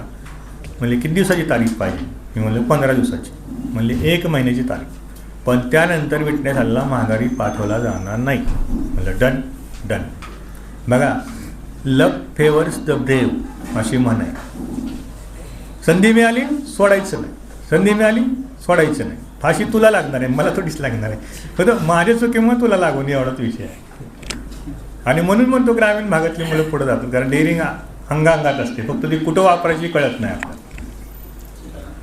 मग सगळं स्टडी बिडी केला. केस होती सरकमटन्शियल एव्हिडन्सची केस होती. Cases based upon the circumstantial evidence, motive, last scene, recovery, extrajudicial confession, जे होतं नव्हतं कायद्यामधलं ते सगळं त्याच्यामध्ये होतं. एकच केसमध्ये सगळं शिकायला मिळालं, सगळं होतं. आरोपीच्या अंगावरती ब्लड स्टेन मैताचे मॅच झालेले, आणि तो मयत जो होता तो मुस्लिम होता, हे 3 जण हिंदू होते. कास्ट रेफरन्स आहे म्हणून सांगतो. त्याला घेऊन गेले, म्हटले आपल्याला हॉटेल टाकायचं, त्याच्याकडनं 20 लाख रुपये घेतले. त्याला दारू पाजली, इंदिरा नदीच्या काठी नेलं आणि स्ट्रँग्युलेट करून मारून बॉडी टाकली आणि बॉडी रिकव्हरी झाली नदीमधून. आता ही लास्ट सीन थिरी आली. दारूवाला ज्यांनी पाजलं त्यांनी सांगितलं हॉटेलमध्ये आले होते. त्यानंतर रिकव्हरीच्या दोरीने आवळी ती रिकव्हरी होती, सगळं होतं. मनीची रिकव्हरी आली, सगळं ब्लड चेन फ्लो सगळं होतं. आणि यांनीच परत एकाने जाऊन सांगितलं होतं मित्राला की मी याला मारलं, आम्ही चौघांनी मिळून, असं एक सडुडिशियल कन्फेशन पण होती. मग लास्ट सीन फेरीचा त्याचा काका आला. मग काकाने सांगितलं असं असं होतं, यांनी पैसे मागितले, हे सगळे मित्र होते, मी त्याला पैसे दिले, धंदा टाकतो म्हटला. नंतर हे त्याला घरी आले, त्याला घेऊन गेले. मग आपली क्रॉस सगळी घेतली. मग चांगली घेतली होती त्यावेळेस क्रॉस. म्हणजे मी बरेचसे, आणि एक काम करा, पहिले सायटेशन काढायचे. सायटेशनमध्ये काय म्हटलं आहे ते विटनेसच्या तोंडात टाकायचं. आणि आपली पद्धत काय, क्रॉस घेतो मग सायटेशन शोधायला, उलटं नाही करायचं. आधी सायटेशन शोधायचे, त्याच्यामधले काय ऑब्झर्वेशन केले तशी क्रॉस विचारायची. सगळ्यात best way of cross examination. परत सायटेशन हुडकत बसायचे आणि त्यातले मग 50 आपल्या अगेन्स्टच सापडतात. मग ते सगळं झालं. मग साहेब म्हणले काय तुम्ही किती वर्ष झालं तुम्हाला? मी म्हणलं 6 महिने. बरं, कुठले काय सगळं झालं. साहेब म्हणले तुम्हाला एक सांगू का वकील साहेब, अर्धवरच बोलायचे, तुला एक सांगतो म्हटले की या केसमध्ये एक पॉईंट आहे आणि तो जो पॉईंट तुला सापडला केस सुटणार आहे, पण तो पॉईंट मी तुला सांगणार नाही. पण नका सांगू म्हटलं साहेब. मग कुठल्या पॉईंटवरती, लास्ट सीनला आहे, रिकव्हरीला आहे, अमक्याला आहे, तमक्याला आहे, तो पॉईंट फक्त पॉईंट सांगू नका, मग कुठल्या विषयातला तो सांगा. मला म्हणले मेडिकलमधला आहे, एवढाच विषय. मग काय नाही, झोप कुठं लागते. पहिलीच केस आहे ते 302ची, ते आपण सोडणार आहे म्हणतो, नाही सापडलं तर विषय संपला आपला. मार्केटमधली होती नव्हती तेवढी पुस्तकं मोदी पारेख सगळं वाचून बिचून सगळं झालं, चार्जशीट झालं, सगळं झालं. शेवटी मला तो पॉईंट सापडला, एका महिन्यानंतर पॉईंट सापडला. आणि रोजच वाचत होते चार्जशीट, सारखंच वाचायचं काय सापडतंय काय नाही. मग त्या पहिल्या विटनेसला रिकॉल केलं गेलं. त्याला विचारलं, आता केस काय होती बघा, बॉडी पूर्णपणे डिकम्पोज झाली होती. डिकम्पोज म्हणजे त्याची बॉडी नदी टाकल्यामुळे माशाने खाल्ली होती. आणि माशाने खाल्ल्यामुळे काय झालं, त्याचा चेहरा जो आहे ना ओळखू येत नव्हता, अंगावर कपडे नव्हते. आणि फक्त तो काका म्हणला होता, मी गेलो आणि बॉडी मला दाखवली, ती बॉडी माझ्याच पुतण्याची आहे, मी ओळखतो, त्या DNA टेस्ट वगैरे काय नव्हती. मग मी चार्जशीटमधले फोटो काढले. फोटोमध्ये तर चेहऱ्यावरून तो माणूस आहे का प्राणी दिसदा कळत नव्हतं. काकांना रिकॉल केलं गेलं. काकांना म्हटलं, आणि PM नोट्समध्ये काय होतं म्हणजे सांगतो तुम्हाला. काकांना म्हटलं, काका तुम्ही मुस्लिम, आता मुस्लिम होतेत ना? हो. तुमचा मुस्लिम पुतण्या पण मुस्लिम? हो. तुमच्यामध्ये सुनता करतात, म्हणजे cutting of the circle of the penis, त्याला सुनता म्हणतात, त्याला सर्कमसिजन म्हणतात इंग्लिशमधून. सर्कमसिजन केलेलं, सुनता केली. हो. डॉक्टरला क्रॉस बघा. आता डॉक्टर हा म्हणतोय मी ओळखलं, परंतु हा फोटोग्राफ जर बघितला आपण, याच्यावरून चेहरा बघून ओळखण्यासारखं काही नाही. अंगावरती टॅटू मार्क नाही, अंगावरती बर्थ मार्क नाही. मग मला सांगा डॉक्टर, आता बॉडी तर पुढे डिकम्पोज आहे, बॉडी हिंदू आणि मुसलमानाची अशी ओळखण्यासाठी काय खूण आहे? तो म्हणला सर्कमसिजन. मुसलमानामध्ये ते बाय बर्थ केलं जातं सर्कमसिजन. आणि त्यांनी काय केलं होतं, private part check, circumstances no, म्हणजे सुनता केली होती, नो लिहिलं होतं. म्हणलं sir you are minutely observe the body. Yes. To identification of the body it is your duty. Yes.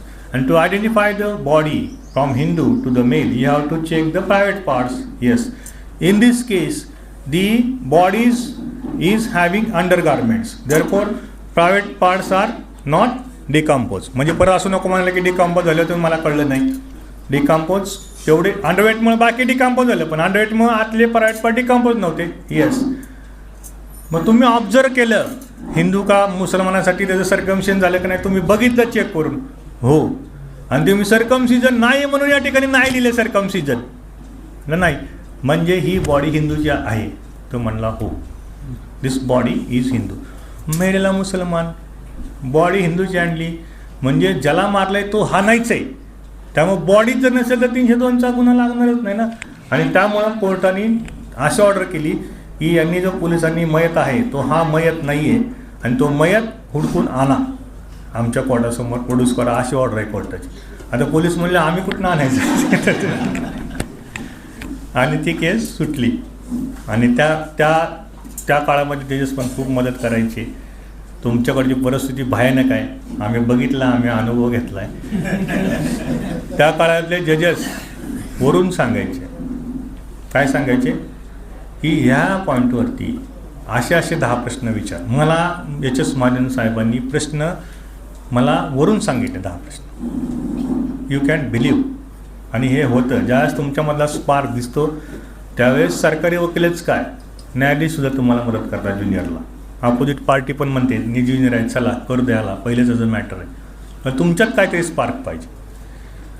त्यामुळं बोलण्यासारखं खूप आहे. दिवसभर गेला, रात्र गेली तरी हे काही संपणारं व्याख्यान नाही आहे.